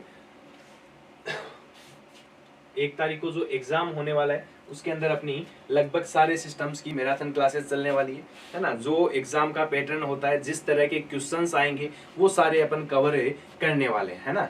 चलिए, the nurse is, next question की बात करते हैं। The nurse is caring for a client following A kidney transplant. एक पर्सन का क्या हुआ है, किडनी ट्रांसप्लांट हुआ है। एक पर्सन का क्या हुआ है, किडनी ट्रांसप्लांट हुआ है। The client develop oligo urea, और पेशेंट के अंदर क्या आ गया, ओलिग यूरिया आ गया। पेशेंट में क्या हो रहा है, ओलिग यूरिया हो रहा है। Which of the following would the nurse anticipate to be prescribed as the treatment of oliguria, है ना। एक पर्सन का क्या हुआ था, किडनी ट्रांसप्लांट हुआ था, और किडनी ट्रांसप्लांट के बाद उसमें क्या देखने को मिल रहा है, ओलिग यूरिया देखने को मिल रहा है। तो इनमें से कौन सा काम नर्स करेगी, कौन सा ट्रीटमेंट के लिए नर्स से सोचेगी, कौन सा ट्रीटमेंट देगी। चलो, कि इसके फ्लूइड इनटेक को क्या कर दिया जाए, इंक्रीज कर दिया जाए। फ्लूइड इनटेक को क्या कर दिया जाए, इंक्रीज कर दिया जाए। सेकंड ऑप्शन इज कि डायूरेटिक दे दी जाए। तीसरा option is irrigation of Foley's catheter. And fourth option is restricting the fluid, कि आपको फ्लूइड को क्या करना है, रेस्ट्रिक्ट करना है। क्वेश्चन को अगर ध्यान से देखोगे, क्वेश्चन की लैंग्वेज को अगर ध्यान से देखोगे, तो यहाँ पर हमें किसके लिए पूछा है, केवल ओलिगो यूरिया के लिए पूछा है। किसके लिए पूछा है, ओलिगो यूरिया के लिए, है ना। हाँ, मैंने एक दिन पहले भी कहा था कि जब क्वेश्चन पढ़ो तो क्वेश्चन में अपने काम की चीजें क्या है, किन किन चीजों से अपने को फोकस करना है, किन किन चीजों को दिमाग में रखना है, उन चीजों के बारे में सोचो। हमें पूछ रहा है ओलिग यूरिया अगर है तो क्या करोगे, तो नर्स क्या करेगी। हाँ, ओलिग यूरिया अगर किसी को है, इट में अंदर है यूरिन आउटपुट क्या है, डिक्रीज हो गया। यूरिन आउटपुट इस बंदे का क्या हो गया है, डिक्रीज।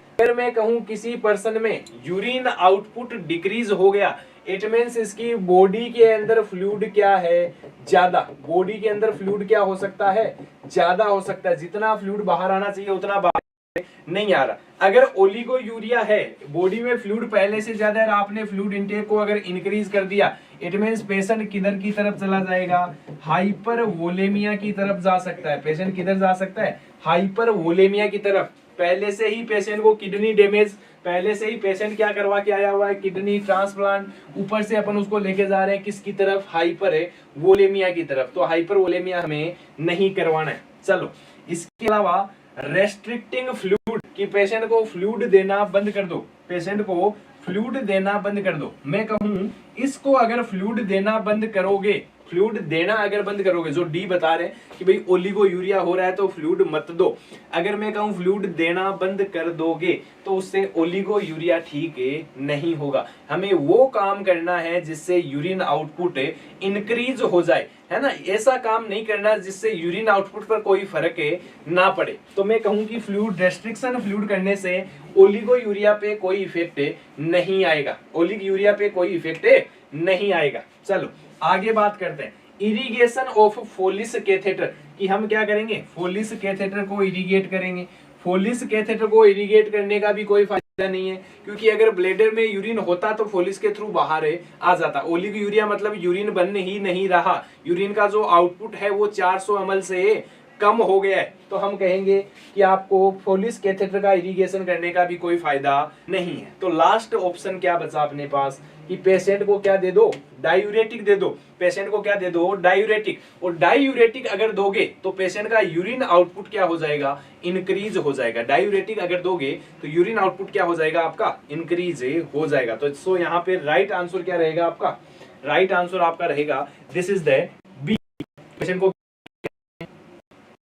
पेशेंट को क्या देना है, अपने को डायूरेटिक देना है। चलो नेक्स्ट बात करते हैं अगले क्वेश्चन की तरफ।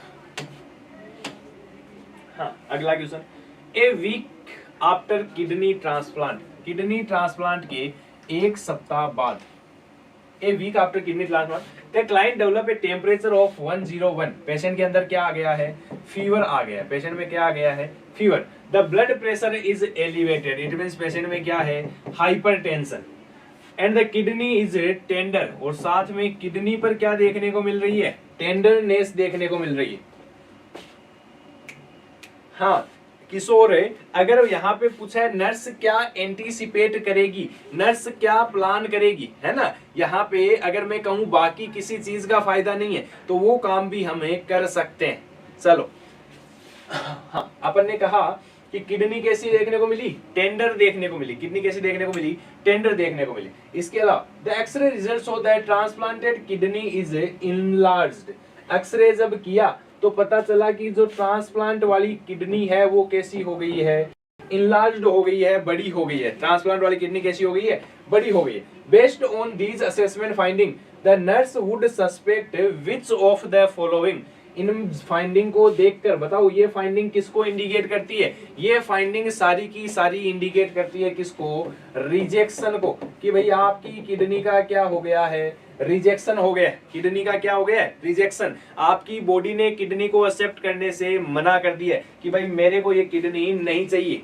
दिस इज द रिजेक्शन, है ना। This is not infection, not obstruction. Infection वाले साइन है, हाँ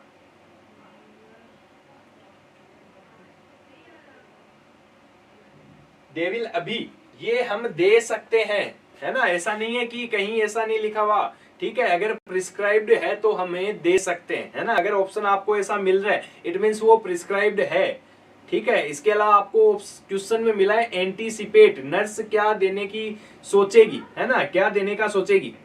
चलो हाँ नेक्स्ट क्वेश्चन की बात कर रहे हैं कि अगर fever, hypertension, tender and enlarge मिलती है इट मींस आपकी किडनी क्या हो गई है, रिजेक्ट हो गई है, किडनी रिजेक्ट हो गई है। और अगर रिजेक्शन हो गया तो इससे रिजेक्शन को क्या बोलोगे, एक्यूट बोलोगे या क्रोनिक बोलोगे। देखो रिजेक्शन हुआ कब है, एक सप्ताह के बाद। एक सप्ताह के बाद अगर हुआ है it means this is the acute rejection, this is the acute rejection, है ना। क्रोनिक रिजेक्शन नहीं है। क्रोनिक रिजेक्शन क्या होता है, लेट होता है। क्रोनिक रिजेक्शन क्या होता है, लेट। तीन तरह का रिजेक्शन पढ़ोगे आप, एक होता है आपका हाइपर एक्यूट, हाइपर एक्यूट, इसमें हम कहते हैं विद इन 24 आवर, है ना, विद इन 24 आवर अगर रिजेक्शन हो गया, this is the hyper acute, ठीक है। इसके अलावा एक्यूट अगर 1 वीक 2 वीक तक अगर हो रहा है, this is the acute rejection. और बहुत ज्यादा टाइम लग रहा है, मैं कहूं आफ्टर 6 मंथ अपने को देखने को मिल रहा है, this is the chronic rejection, this is the chronic rejection. हाँ, दिस इज द आंसर क्या होगा, एक्यूट रिजेक्शन होगा। वेरी गुड दीपा, टीपू, मोनाली, है ना, हाँ दीपा, मनीता, शाबाश, this is the acute rejection. चलो नेक्स्ट क्वेश्चन की तरफ चलते हैं। The client with BPH undergo a transurethral resection of the prostate. एक पेशेंट जिसको क्या था, बीपीएच था, एक पेशेंट है जिसको क्या था, बीपीएच था, और बीपीएच के कारण उसका क्या हुआ है, टीयूआरपी हुआ है, क्या हुआ है, टीयूआरपी। चलिए, post operatively the client receiving continuous bladder irrigation. ये देखो क्वेश्चन से पता चल रहा है कि अगर किसी पर्सन का टीयूआरपी होता है तो आपको क्या करना पड़ता है, ब्लैडर इरिगेशन करना पड़ता है। The nurse assess a client for sign of a TURP resection syndrome, कि नर्स इसमें क्या कर रही है, टीयूआरपी रिसेक्शन सिंड्रोम के साइन को असेस कर रही है। Which of the following assessment data would indicate the onset of this syndrome. इनमें से कौन सा डाटा ऐसा बताता है कि पेशेंट के अंदर टीयूआरपी सिंड्रोम हो गया, पेशेंट के अंदर टीयूआरपी सिंड्रोम हो गया। आपका पहला option bradycardia and confusion, second option आपका tachycardia and diarrhoea, third option is decrease urinary output and bladder spasm, fourth option is increased urinary output and anaemia, increase urinary output and anaemia. बताओ इनमें से कौन सा option है जो बताता है कि टीयूआरपी सिंड्रोम हो गया, ट्रांस यूरिथ्रल रिसेक्शन सिंड्रोम में हो गया है। हाँ सी, मोनाली सी नहीं होगा।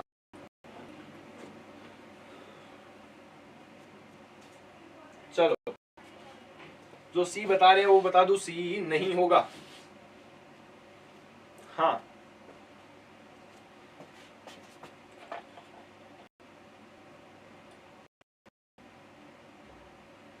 चलिए,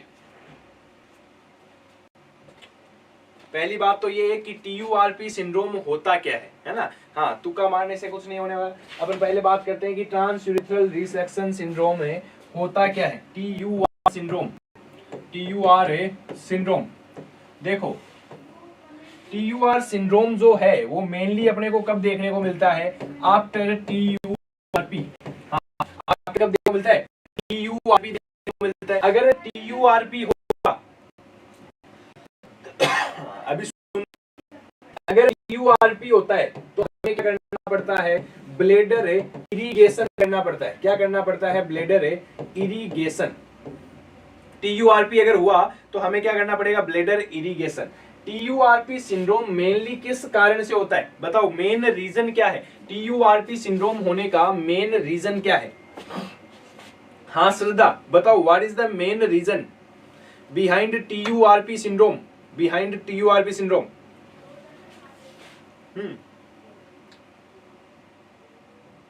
बताओ।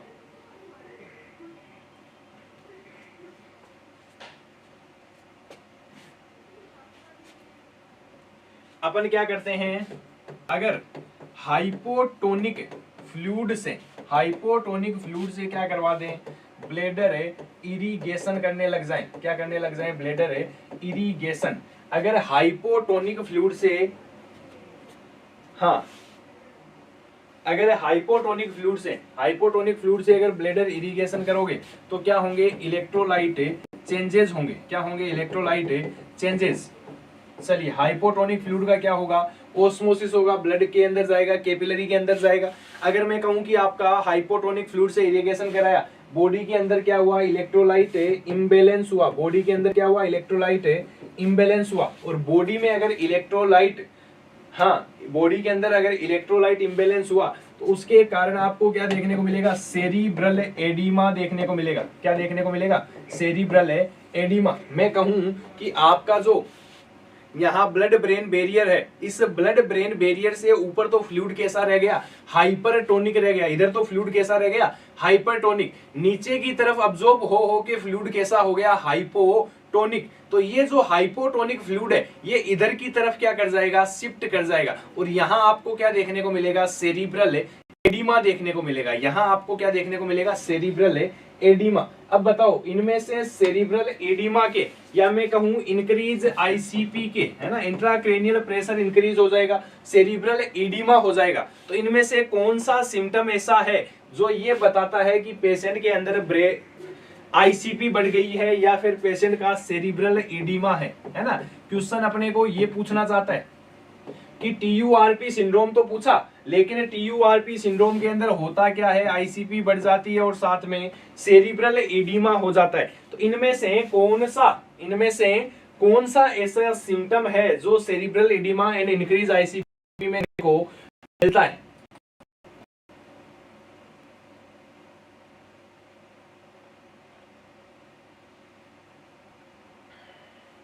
हाँ, यस, वेरी गुड, शाबाश, वेरी गुड दीपा। हाँ, yes, this is the bradycardia and a confusion, this is the bradycardia and a confusion।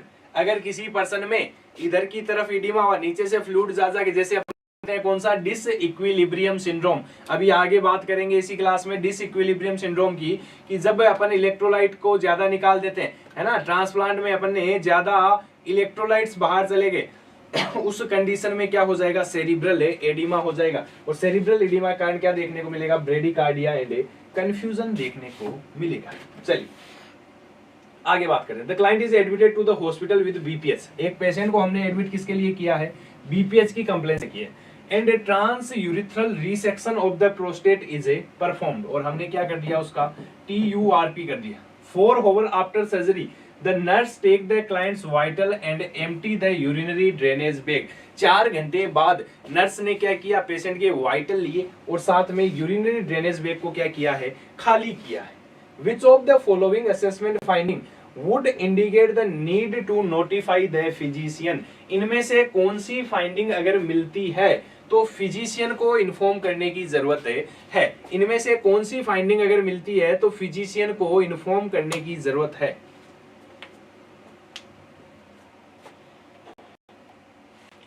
किशोर, केवल लैंग्वेज चेंज है, अगर क्वेश्चन की लैंग्वेज को समझोगे तो इतने इजी क्वेश्चन आपको कहीं नहीं मिलेंगे, है ना। हाँ, it's only change in a language.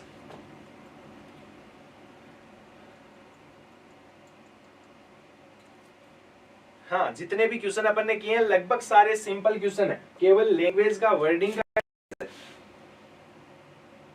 और एग्जाम में वही होता है। कॉन्सेप्ट हमें सब आते हैं, चीजें हमने सब पढ़ रखी है, केवल हमें उन शब्दों के जाल में उलझ जाते हैं, है ना। तो ये क्वेश्चन इसीलिए है कि आप उन शब्दों के जाल में ना उलझे, है ना। क्वेश्चन अपने को क्या पूछना चाहता है उस बात पर हम कैसे पहुंचे, है ना। इनमें से किस किस चीज पे हमें फोकस करना है उसको पहले ही क्या कर लो, अपने अलग कर लो, अपने दिमाग में फिट कर लो कि पेशेंट को बीपीएच था, बीपीएच के लिए पेशेंट का TURP किया, इसके बाद हमने उसके वाइटल और यूरिनरी बैग देखा। तो आपका अबनॉर्मल फाइंडिंग क्या है, आपकी अबनॉर्मल फाइंडिंग क्या है, यहाँ पे है रेड ब्लडी यूरिन, कि पेशेंट का यूरिन कैसा आ रहा है, ब्लडी आ रहा है, रेड आ रहा है। चलो कुछ लोगों के आंसर आ रहे हैं ए, कि सर रेड ब्लडी यूरिन अगर आ रहा है तो this is the indication to notify the physician. लेकिन बता दूं, अगर किसी पेशेंट की TURP की है, transurethral resection of a prostate, अरे अगर इस तरह से प्रोस्टेट थी, है ना, इस तरह से प्रोस्टेट थी, ये आपका यूरिथ्रा था, है ना, this is urethra and this is the पेरा यूरिथ्रल ग्लैंड प्रोस्टेट। अगर इस प्रोस्टेट को काटोगे, काटने का जो मोस्ट कॉमन है जो यहाँ पे देखने को मिलता है वो क्या देखने को मिलता है, ब्लीडिंग देखने को मिलता है। अगर प्रोस्टेक्टोमी करोगे तो आपको कन्फर्म वहां क्या देखने को मिलेगी, ब्लीडिंग देखने को मिलेगी। और ब्लीडिंग अगर वहां होगी तो हमें रेड ब्लडी यूरिन भी देखने को मिलेगा। This is the expected finding, this is the expected finding, है ना। ये क्या है, आपकी एक्सपेक्टेड फाइंडिंग है। अगर मैं कहूं कि ब्लीडिंग काटोगे किसी चीज को तो ब्लड तो आना ही है, तो red bloody urine is the expected finding. Urinary output of 200 ml greater than intake, जितना इंटेक करवाया उससे 200 ml ज्यादा, तो वो भी होना है, क्योंकि हम क्या कर रहे हैं, इरिगेशन कर रहे हैं, और इरिगेशन के साथ साथ पेशेंट का यूरिन आउटपुट भी होगा, हल्का फुल्का ब्लड भी होगा, तो वो भी हमें कोई दिक्कत वाली बात है नहीं है। एक्टिव ब्लीडिंग को कौन बताता है, blood pressure and heart rate, blood pressure and heart rate. अगर पेशेंट के अंदर हाइपोटेंशन है, पेशेंट के अंदर हाइपोटेंशन है और साथ में क्या है, tachycardia, tachycardia, it means suggestive of bleeding, ये किसको बताएगा कि कहीं पेशेंट के अंदर ब्लीडिंग हो रही है ना। हाइपोटेंशन एंड ब्रेडीकार्डिया ये हमें इंडिकेट करते हैं कि भाई पेशेंट के अंदर क्या हो रही है, ब्लीडिंग हो रही है। तो इस कंडीशन को हम हेल्थ केयर प्रोवाइडर को क्या करेंगे, इन्फॉर्म करेंगे। यस किशोर, रेड आउटपुट पेन है ना, ये क्या है, नॉर्मल फाइंडिंग है, ये तो होना ही है। अगर मैं कह दूं कि मैं आपके अंदर कुछ काट दूं, है ना, काटूंगा तो ब्लीडिंग तो होगी, तो प्रोसीजर अगर करोगे तो ब्लीडिंग भी होगी, है ना। हमने प्रोस्टेट को काटा है, किसके थ्रू काटा है, यूरिथ्रा के थ्रू काटा है, तो पेन भी होगा, इसके अलावा ब्लीडिंग भी होगी, हल्के फुल्के क्लोट भी वहां पे देखने को मिल सकते हैं। लेकिन अगर एक्टिव ब्लीडिंग की बात करूं, ब्लीडिंग अच्छी हो रही है कि नहीं हो रही, अभी हो रही है कि नहीं हो रही, तो उसको कौन बताएगा, बीपी एंड हार्ट रेट बताएगी। तो यहाँ पे आपका आंसर क्या होगा, ब्लड प्रेशर होगा। पेन एंड ब्लडर स्पाज्म ये भी क्या है, कॉमन फाइंडिंग है। तो ये आपके तीनों नहीं होंगे। बताने वाली चीज कौन सी है, ब्लड प्रेशर। अगर पेशेंट में हाइपोटेंशन हो रहा है, हाइपोटेंशन के साथ क्या हो रहा है, टेकीकार्डिया, तो तुरंत जाना है डॉक्टर के पास। चलिए sorry, which of the following symptom is the most common clinical finding associated with bladder cancer. बड़ा ही इजी क्वेश्चन कि ब्लैडर कैंसर के अंदर मोस्ट कॉमन क्लिनिकल फाइंडिंग क्या देखने को मिलती है, ब्लैडर कैंसर में मोस्ट कॉमन क्लिनिकल फाइंडिंग क्या देखने को मिलती है, बताओ। हाँ शाबाश, this is the painless hematuria, this is the painless hematuria, it is the classical sign of a bladder cancer. अगर किसी पर्सन को ब्लेडर कैंसर होगा तो यहाँ पर आपको ये चीज तो देखने को मिलेगी आपको यहाँ पे पेनलेस हिमेचूरिया तो कंफर्म देखने को मिलेगा, पेनलेस हिमेचूरिया कंफर्म देखने को मिलेगा।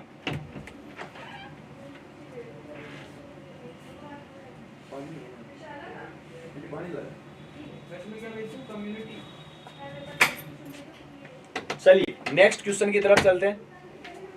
हाँ जी, this is the painless hematuria. A client who has been diagnosed with bladder cancer is scheduled for an ileal conduit. एक पेशेंट जिसको क्या हुआ था, ब्लेडर का कैंसर हो गया, और इस ब्लेडर कैंसर वाले बंदे के हम क्या कर रहे हैं, इलियल कंड्यूट कर रहे हैं। Preoperatively the nurse reinforce the client's understanding of the surgical procedure by explaining that an ileal conduct, है ना, कि ऑपरेशन से पहले नर्स उसको क्या करेगी, एक्सप्लेन करेगी कि भाई इलियल कंड्यूट होता क्या है, इलियल कंड्यूट होता क्या है ना। तो इसके लिए नर्स क्या करेगी, एक्सप्लेन करेगी। तो क्या एक्सप्लेन करेगी, it is temporary procedure that can be reversed later, कि पहली चीज की ये क्या है, टेम्पररी है। दूसरी चीज, divert urine in the sigmoid colon where it is expelled through the rectum, कि यूरिन जो होगा उसको सिग्मोइड कोलन में क्या कर दिया जाएगा, डाइवर्ट, और वहां से ये रेक्टम के थ्रू बाहर निकल जाएगा।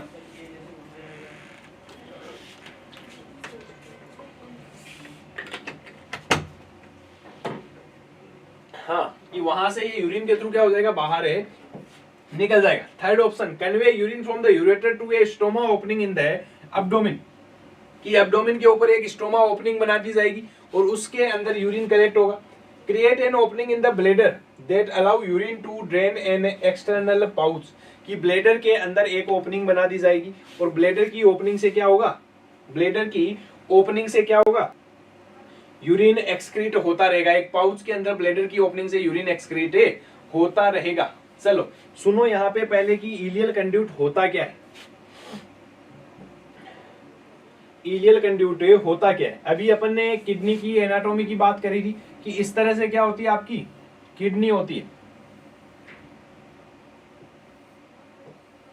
इस तरह से आपकी क्या थी, किडनी थी और यूरेटर थी। अगर किसी पर्सन के अंदर ब्लेडर का क्या हो जाए, कैंसर हो जाए, अगर किसी पर्सन के अंदर ब्लेडर का क्या हो जाए, कैंसर हो जाए तो हमें इसको क्या करना पड़ेगा, रिमूव करना पड़ेगा। रिमूव करना पड़ेगा तो हमें ब्लैडर की जगह कुछ ऐसा लगाना पड़ेगा जो यूरिन को क्या कर सके, होल्ड कर सके, यूरिन को निकाल सके बाहर, क्योंकि आगे यूरिन से निकलने वाला रास्ता क्या हो जाना है, खत्म हो जाना है। तो हमें अब इस ब्लैडर के अंदर ओपनिंग कभी नहीं करेंगे, ब्लैडर में ओपनिंग कभी नहीं करेंगे। इट मींस आपका डी आंसर नहीं होगा, है ना, डी आंसर नहीं होगा। हम इधर से इस ब्लैडर को तो हटाएंगे और साथ में एट द इलियम लेवल, है ना, जो इलियम वाला लेवल है वहां से थोड़ा इलियल का पार्ट लेके ये इसको क्या कर देंगे, ये सपोज करो इलियल वाला पार्ट थोड़ा सा मोटा होता है, इसको मैं क्या कर दूंगा, इस तरह से जोड़ दूंगा और आपके एब्डोमेन पे क्या बना दूंगा, एक स्टोमा बना दूंगा। एब्डोमेन पे क्या बना दूंगा, एक स्टोमा बनवा दूंगा। This is the ileal conduct. अब जो यूरिन होगा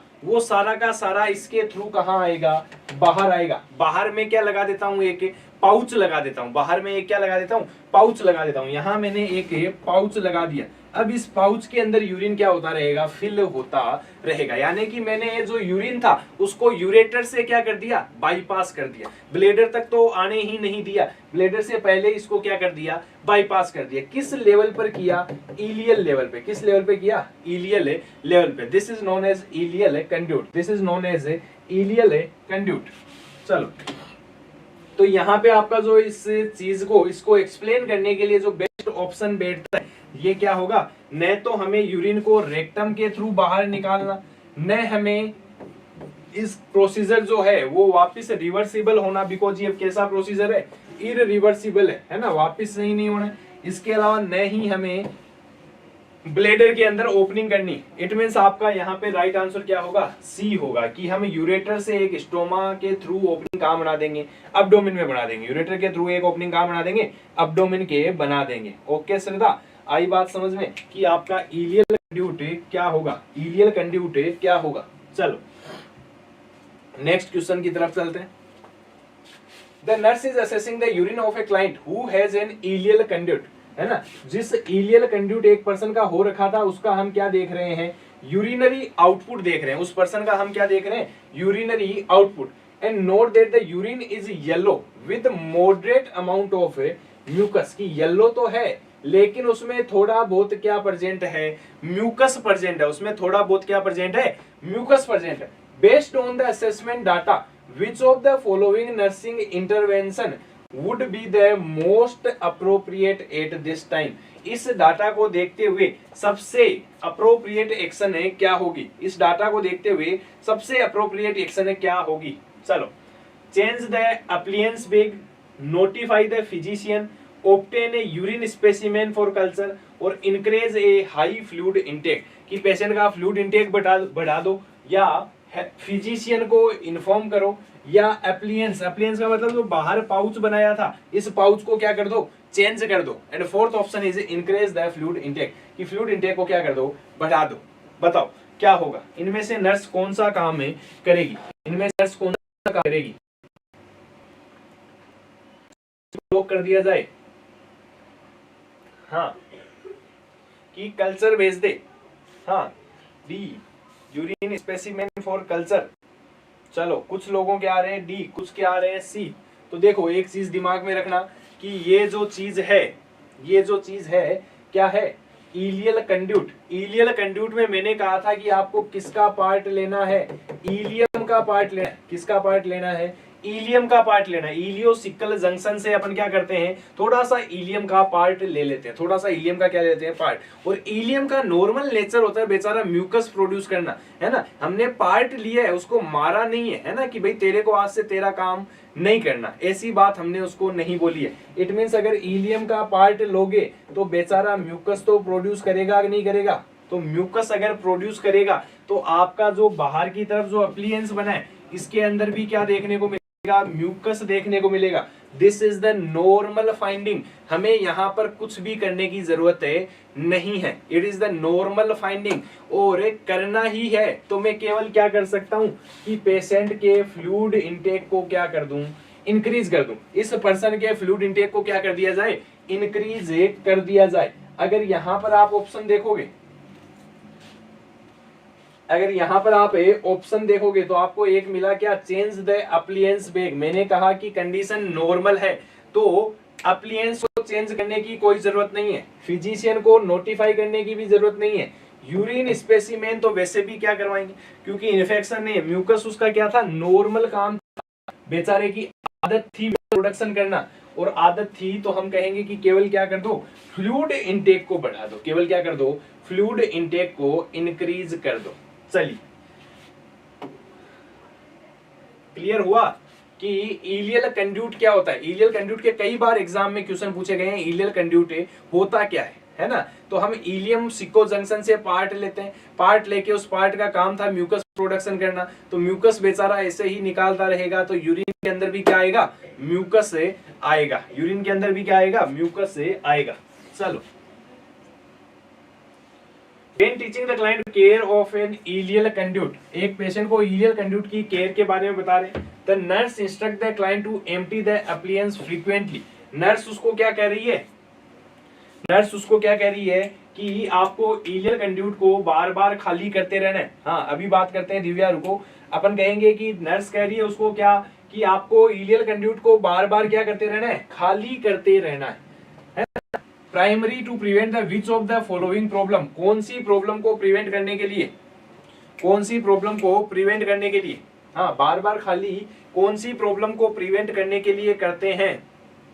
हाँ, इलियल कंड्यूट, इलियल कंड्यूट का मतलब कि दोनों जो यूरेटर आए थे इधर, दोनों रिट्रोपेरिटोनियल जो यूरेटर गए थे, उन यूरेटर को मैंने अपने इलियोसिकल वाले जंक्शन पर क्या कर दिया, जोड़ दिया, और जोड़ के किससे जोड़ा, इलियम से जोड़ा, और बाहर की तरफ क्या बना दिया, पाउच बना दिया, बाहर की तरफ क्या बना दिया, पाउच। अब इस पाउच के अंदर यूरिन कलेक्ट होता रहेगा, इस पाउच में क्या होता रहेगा, यूरिन कलेक्ट होता रहेगा। ओके दिव्या, कि मैंने यूरेटर से क्या किया, यूरेटर गए, इलियम जुड़ा, और इलियम से क्या निकल गया, बाहर एक पाउच निकल गया। इलियम का क्या लेते हैं, एक टुकड़ा लेते हैं, इलियम का एक टुकड़ा लेके आपस में दोनों को जोड़ दिया।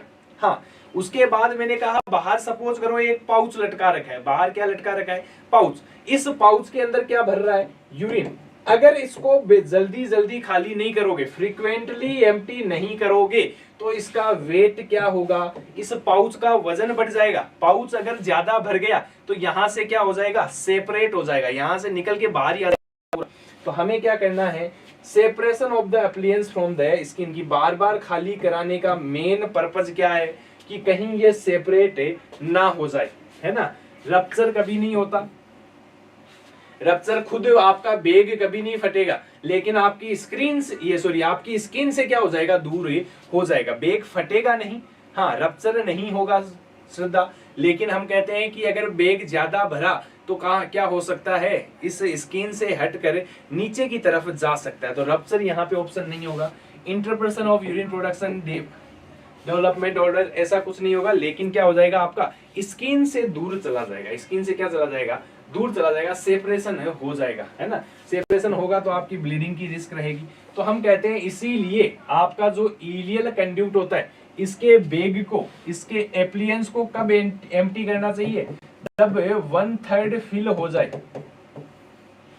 जब भी इलियल कंड्यूट आपका 1/3 फिल हो जाता है, जब भी इलियल कंड्यूट आपका 1/3 फिल हो जाता है, तभी हम उसको क्या कर देते हैं, खाली कर देते हैं, तभी हम उसको क्या कर देते हैं, खाली कर देते हैं। चलिए नेक्स्ट क्वेश्चन बताओ।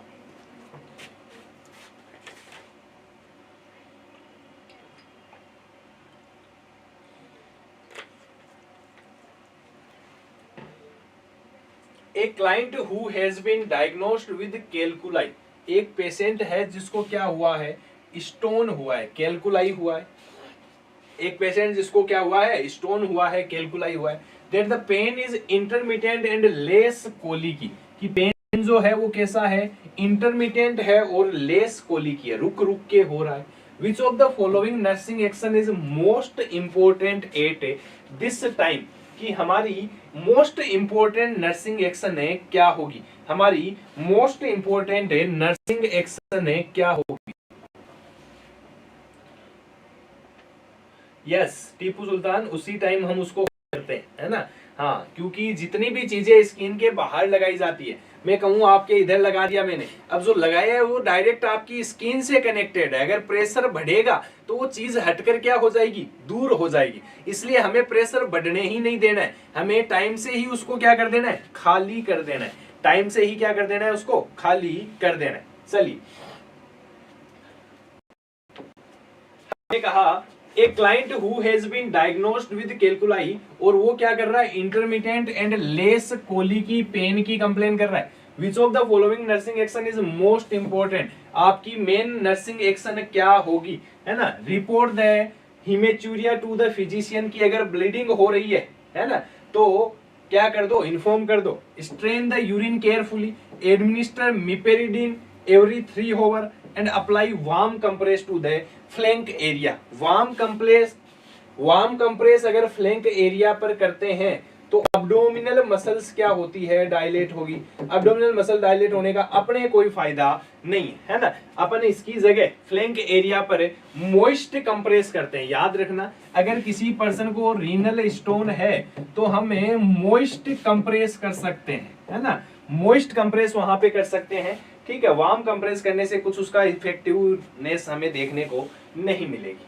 चलो, इसके अलावा haematuria to the physician, haematuria हमें देखने को नहीं मिलेगा। यहाँ पे पूछा है कि इंटरमिटेंट और लेस कोली की पेन है। पेन कैसा है, इंटरमिटेंट है, रुक रुक के, इसलिए आपको ये पेन किलर देने की ये भी कोई जरूरत नहीं है। इट मीन्स आपकी मेन प्रायोरिटी क्या होती है, स्ट्रेन द यूरिन। आपको यूरिन को क्या करना है, स्ट्रेन करना है। स्ट्रेन का मतलब उसे छानना है, कहीं इसके अंदर कोई स्टोन तो नहीं निकल रही है। अगर रीनल स्टोन की बात करो तो नर्स का पहला काम होता है पेन का मैनेजमेंट करना। पेन अगर नहीं है, लेस कोले की है, इंटरमिटेंट है, तो आपका दूसरा काम क्या हो जाता है, स्ट्रेन द यूरिन, की जो यूरिन निकल रहा है उसको क्या करो, छानो, है ना। उसको छानोगे तो उसमें क्या मिलेगी, आपको स्टोन मिलेगी। और स्टोन अगर मिलेगी, मैं कहूं कि स्टोन अगर मिलेगी तो आप उसका क्या देखोगे, कंपोजिशन देखोगे।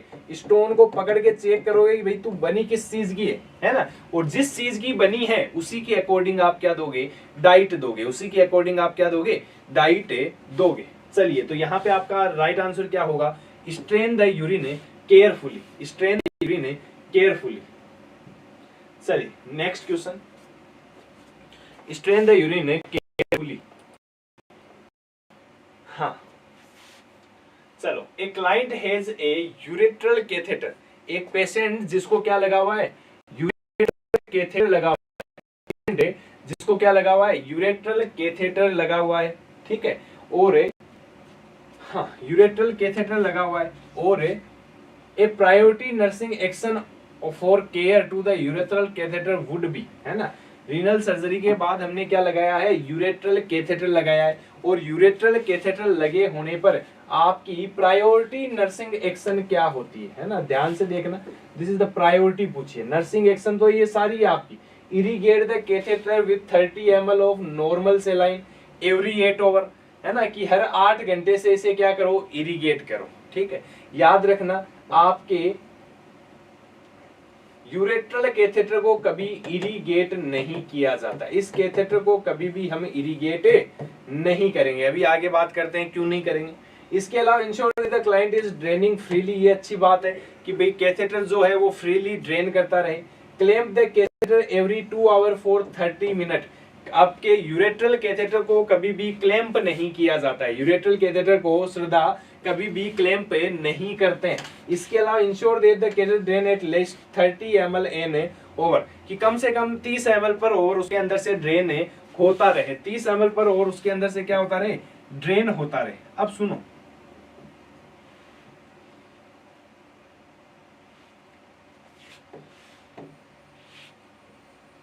हाँ, ये क्या थे आपके यूरेटर थे, ये क्या थे आपके यूरेटर। और इन यूरेटर से आगे क्या था आपका, ब्लेडर था। इन यूरेटर से आगे क्या था आपका, ब्लेडर था। मैंने इस पेशेंट के क्या डाल दिया, यूरेट्रल कैथेटर डाल दिया। क्या डाल दिया, हाँ, कितना कंफ्यूजिंग है ना, कंफ्यूजिंग है। अभी देखो, सिंपल करते हैं इसको कि क्या करना है। देखो, याद रखना, सिंपल सा कॉन्सेप्ट है, अगर एक बार दिमाग में सेट कर लिया है ना डेविल। अगर मैं कहूं कि यूरेट्रल कैथेटर, नाम से पता चल रहा है कि जो कैथेटर डाला जाएगा वो किसके अंदर होगा, यूरेटर के अंदर होगा। जो कैथेटर मैंने डाला है वो कैथेटर किसके अंदर है, यूरेटर के अंदर है। अब बताओ, यूरेटर मैंने आपको स्टार्टिंग में बताए थे कि जो यूरेटर होते हैं वो कितने होते हैं, 2 होते हैं। कितने होते हैं, 2।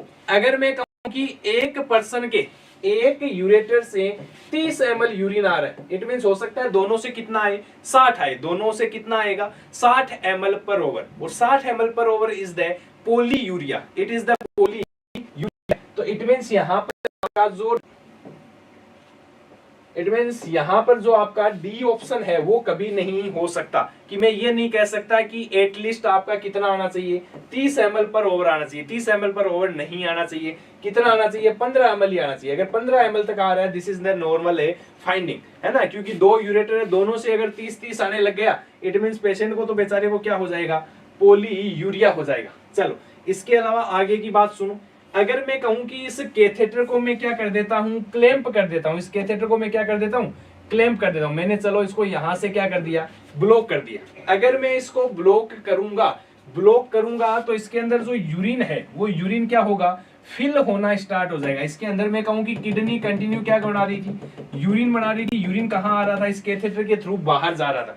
आपने इसको क्या कर दिया, ब्लॉक कर दिया, आपने इसे क्या कर दिया, ब्लॉक कर दिया। अगर ब्लॉक कर दिया तो यूरिन बाहर जाना क्या हो जाएगा, बंद हो जाएगा, बंद हो जाएगा तो यूरिन इससे यूरेटर के अंदर भरने लगेगा, यूरिन इस यूरेटर के अंदर क्या होगा, कलेक्ट होने लगेगा, और कलेक्ट होगा तो ये क्या कर देगा, इस यूरेटर की साइज को बढ़ा देगा, इस यूरेटर की साइज को क्या कर देगा, बड़ा कर देगा, जिसे अपन कहते हैं हाइड्रो यूरेटर।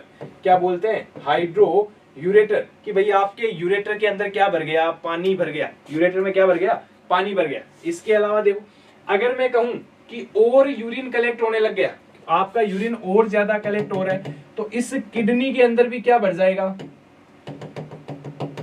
इस किडनी के अंदर भी क्या बढ़ जाएगा, यूरिन कलेक्ट हो जाएगा। अगर मैं कहूं कि आगे जाने का रास्ता ही नहीं मिलेगा, जो किडनी है, किडनी से जिधर से यूरिन निकलता था उस रास्ते को आपने ब्लॉक कर दिया तो यूरिन बाहर नहीं जाएगा, बाहर नहीं जाएगा, इट मींस किडनी के अंदर इकट्ठा होता रहेगा।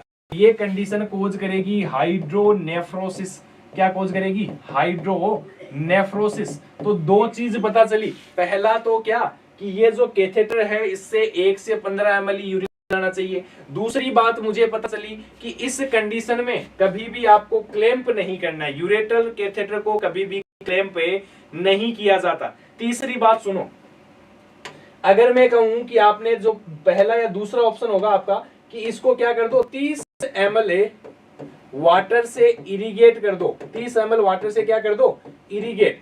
अगर इसको इरिगेट करोगे, इसको इरिगेट करने का मतलब क्या होता है, इसके अंदर है आप पानी पुश करोगे तो आगे चलकर क्या होगी, अगर मैं कहूं कि पानी को करोगे तो आगे चलकर क्या होने की रिस्क रहेगी, इंजरी होने की रिस्क।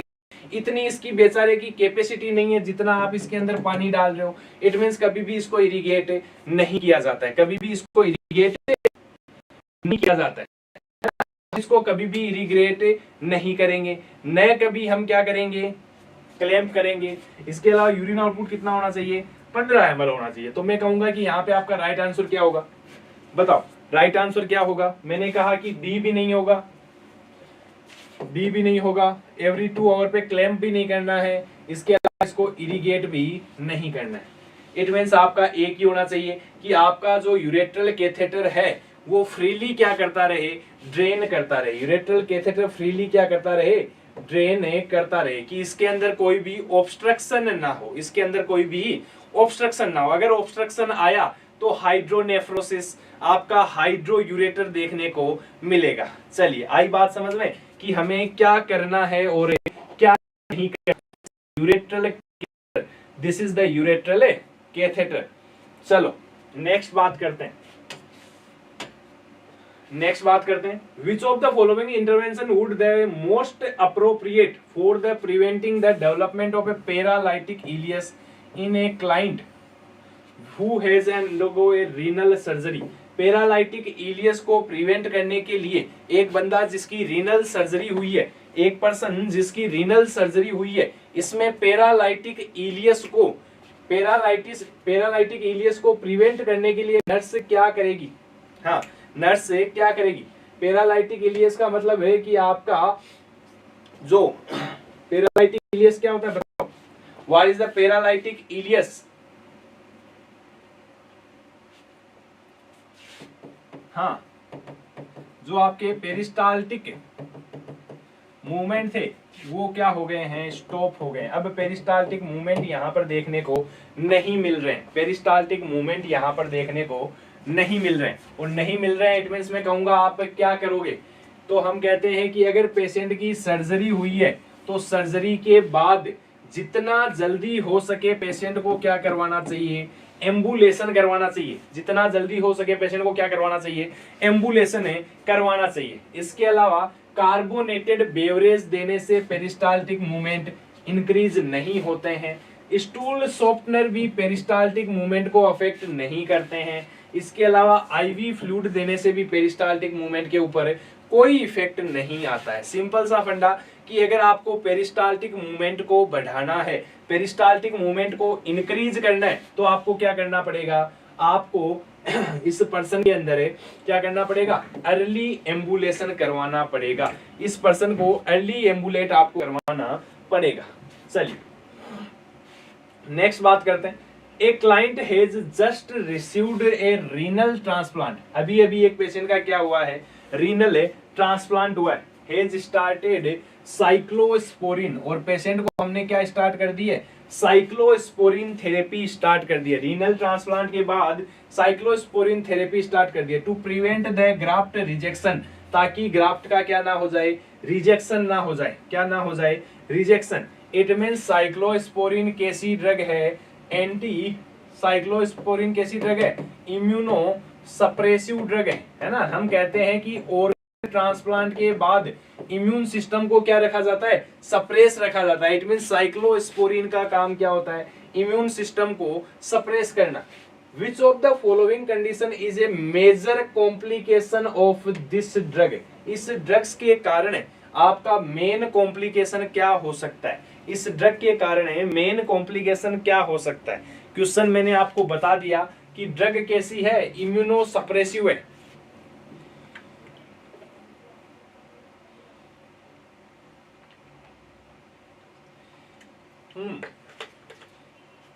ड्रग कैसी है, इम्यूनो सप्रेसिव ड्रग अगर किसी को दोगे, इम्यूनो सप्रेसिव ड्रग अगर किसी को दोगे, उस बंदे के इम्यून सिस्टम को सप्रेस कर दोगे, उसका इम्यून सिस्टम काम करना बंद कर देगा। काम नहीं का उसके अंदर क्या होगा, इन्फेक्शन होगा। क्या होगा, इन्फेक्शन होगा। तो हम कहते हैं कि यहाँ पर हमें क्या देखने को मिलेगा, इन्फेक्शन देखने को मिलेगा, है ना, डिप्रेशन देखने को नहीं मिलेगा। यहाँ पे क्या पूछा है, मेजर कॉम्प्लिकेशन। जब भी क्वेश्चन पढ़ो तो हर एक वर्ड पे फोकस करो, कौन सा वर्ड अपने काम का निकल जाए, है ना। तो मेजर कॉम्प्लिकेशन क्या होगा इसका, इन्फेक्शन होगा। क्या होगा, इन्फेक्शन। तो this is the major complication, this is the major complication of a cyclosporin, this is the major complication of a cyclosporin। चलो नेक्स्ट बात करते हैं। क्लाइंट रिसीव्ड ए किडनी ट्रांसप्लांट 2 months ago। एक पेशेंट का किडनी ट्रांसप्लांट कब हुआ था, 2 महीने पहले हुआ था। He is admitted to the hospital with the diagnosis of acute rejection, और पेशेंट acute rejection की कंप्लेन से कहां पे आके बैठ गया, पेशेंट एक्यूट रिजेक्शन की कंप्लेन से कहां आके बैठ गया, हॉस्पिटल में आके एडमिट हो गया। चलो, विच of the following assessment finding would be expected, which of the following finding is expected. यानी सिंपली हमें ये पूछना चाह रहा है कि एक्यूट रिजेक्शन का सिम्टम क्या होता है, एक्यूट रिजेक्शन का सिम्टम क्या होता है। चलो, this is the hypotension, normal body temperature, decrease WBC count, या elevated burn and create level, elevated burn and create level. हाँ, क्वेश्चन की लैंग्वेज हार्ड हो सकती है लेकिन क्वेश्चन हार्ड नहीं है। क्वेश्चन की लैंग्वेज हार्ड हो सकती है लेकिन अगर आपके कॉन्सेप्ट सही हैं तो क्वेश्चन आपका कभी गलत नहीं होगा। शाबाश, वेरी गुड। अर्चना, शीतल, हाँ, नर्सिंग नॉलेज, आयास, टीपू सुल्तान, वेरी गुड, शाबाश बेटा। यस, जो ए बता रहे हैं, सी बता रहे हैं, है ना। हाँ, कोमल, अश्विनी, स्वाति, रिंकू, किशोर, है ना, जो सी बता रहे हैं।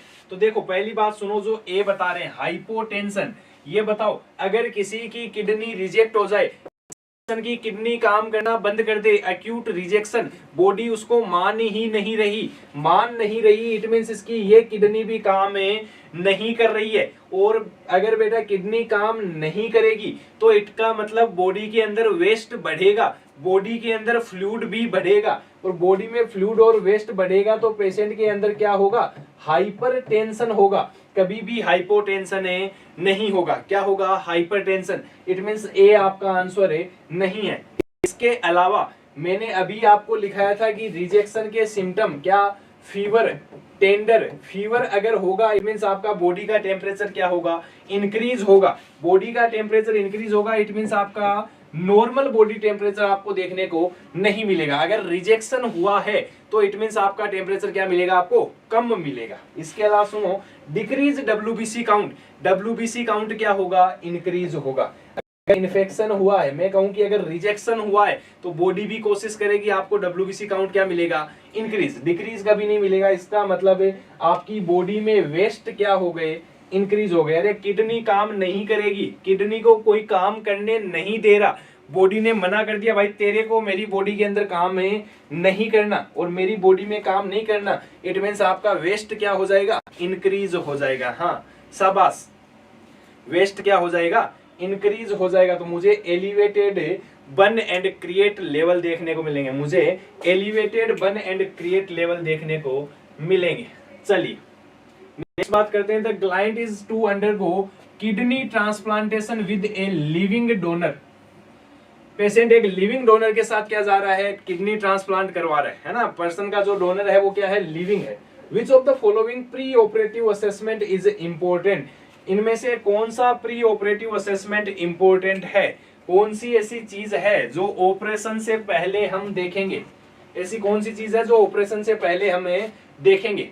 हाँ आपका ऑप्शन है यूरिन आउटपुट, कि पेशेंट का यूरिन आउटपुट देखेंगे, साइन ऑफ ग्राफ्ट रिजेक्शन देखेंगे, sign and symptom of infection देखेंगे। इसके अलावा client support system and understanding of lifestyle changes, कि पेशेंट का सपोर्ट सिस्टम और लाइफ स्टाइल चेंजेस क्या है।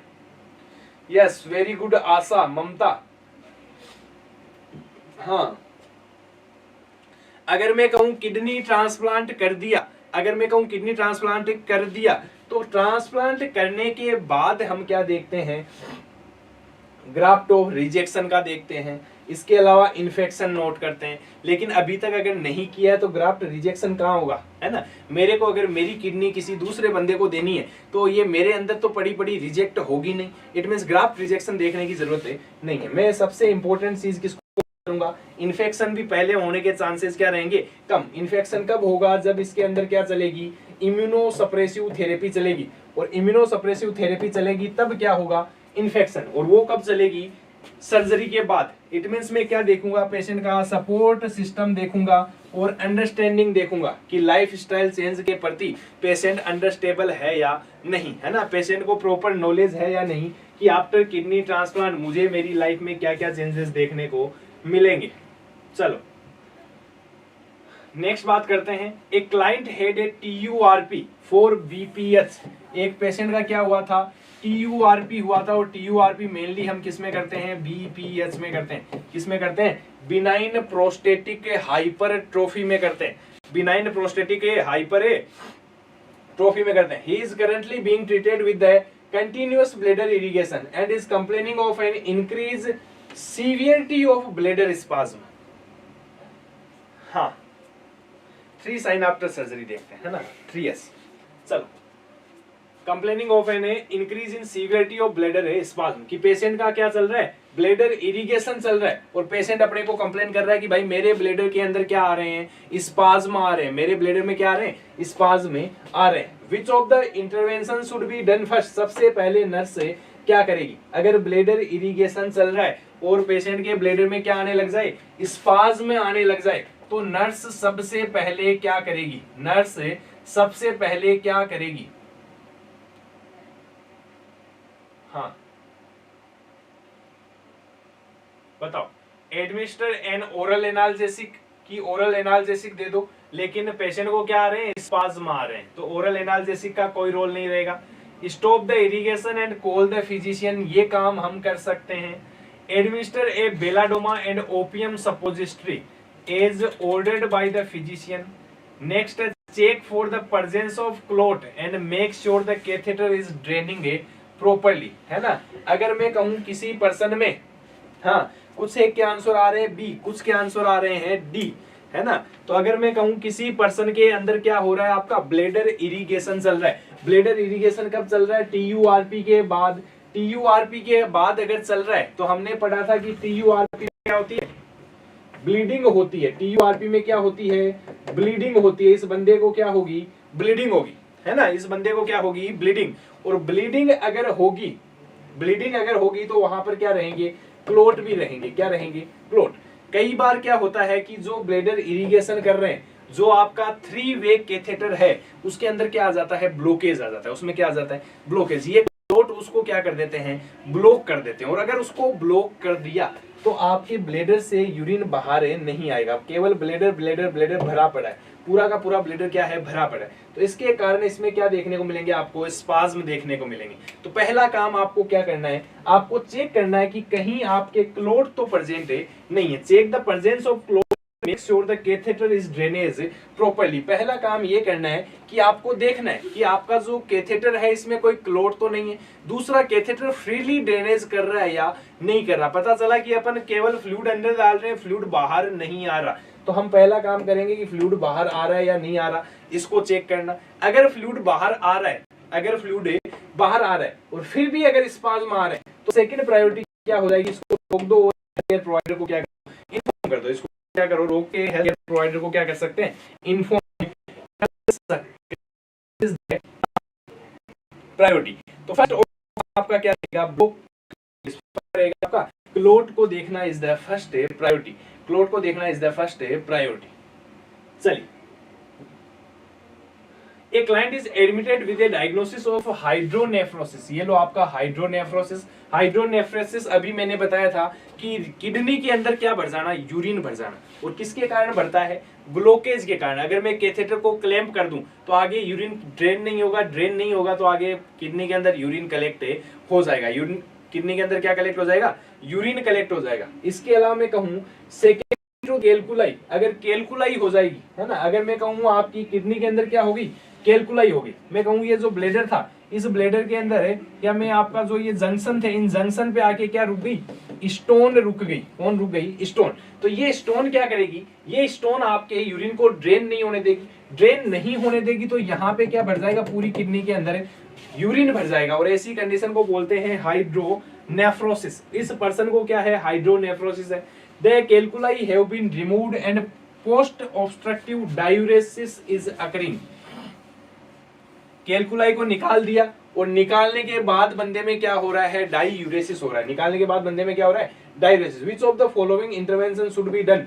नर्स सबसे पहले क्या करेगी? अगर डायूरेसिस हो रहा है तो नर्स सबसे पहले क्या करेगी? Take vital sign every 8 hour, wake the client every other day, assess for the urine output every shift and monitor the client's electrolyte level.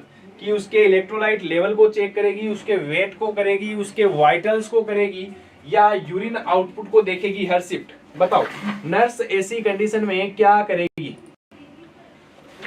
हाँ, यस, वेरी गुड, शाबाश डेविल। कि क्या करेगी? इलेक्ट्रोलाइट देखेगी। अच्छा, जो बता रहे हैं वाइटल साइन एवरी 8 आवर, तो बता देता हूं वाइटल साइन एवरी 8 आवर नहीं देखे जाते हैं, है ना। वाइटल अपन 4 ओवरली 2 ओवरली एसेस करेंगे, 8 ओवरली तो कभी नहीं करेंगे। जो बता रहे हैं कि यूरिन आउटपुट एवरी शिफ्ट देखेंगे, उनको बता दूं यूरिन आउटपुट ओवरली देखना है। यूरिन आउटपुट भी कैसे देखना है? ओवरली देखना है। वाइटल भी कैसे देखने हैं? देखने, है ना। ओवरली अपन क्या करेंगे? ओवरली अपन वाइटल देखेंगे, ओवरली अपन क्या करेंगे? यूरिन आउटपुट देखेंगे। इसलिए आपका ए एंड सी तो नहीं होगा, ए एंड सी तो नहीं होगा, है ना। इसके अलावा कुछ लोगों के आंसर आ रहे हैं बी, तो बता दूं कि जो एवरी अदर डे की जगह क्या होगा? एवरी डे होगा, है ना। आप वेट जो करोगे वो क्या करोगे? डेली करोगे। इट मींस आपका बी ऑप्शन भी नहीं है। तो लास्ट क्या बच गया? D monitor the client's electrolyte level. ऐसी कंडीशन में, क्योंकि अगर डायूरेसिस हो रहा है तो बॉडी के अंदर क्या होता है, इलेक्ट्रोलाइट इम्बैलेंस हो जाता है, बॉडी के अंदर है इलेक्ट्रोलाइट इम्बैलेंस हो जाता है, और बॉडी में अगर इलेक्ट्रोलाइट इम्बैलेंस होगा तो उन्हीं इलेक्ट्रोलाइट्स को क्या करेगी, मॉनिटर करेगी कि भाई कुछ से हाइपरकेलेमिया हाइपोनेट्रीमिया तो नहीं हो रहा। तो हमारी फर्स्ट प्रायोरिटी यहाँ पे क्या रहेगी, इलेक्ट्रोलाइट लेवल को मॉनिटर करना। चलो, a client has passed A renal calculus, है ना, एक पेशेंट को क्या पास हुआ है, रीनल कैलकुलस पास हुआ है। The nurse send the specimen to the laboratory so it can be analysed for the which of the following factor, कि एक पेशेंट के यूरिन में क्या निकली है, स्टोन निकली है, क्या निकली है, स्टोन, और नर्स ने उस स्टोन को कहां भेज दिया, लेबोरेटरी भेज दिया। नर्स ने उस स्टोन को कहां भेज दिया, लेबोरेटरी। तो बताओ लेबोरेटरी भेजने का मेन पर्पज क्या है, किस फैक्टर को एनालिसिस करवाना चाहती है, कि भाई हम इस पेशेंट को एंटीबॉडीज कौन सी देंगे, या मैं कहूं कि इसकी स्टोन की एंटीबॉडी क्या है, टाइप ऑफ इन्फेक्शन क्या है, कंपोजिशन ऑफ कैलकुलस क्या है, या size and number of calculi, कि भाई इस स्टोन की साइज क्या है और इसकी नंबरिंग क्या है, साइज क्या है और नंबरिंग क्या है। बताओ नर्स किस चीज को मॉनिटर करेगी। हाँ वेरी गुड श्रद्धा, क्वेश्चन को ध्यान से देखो।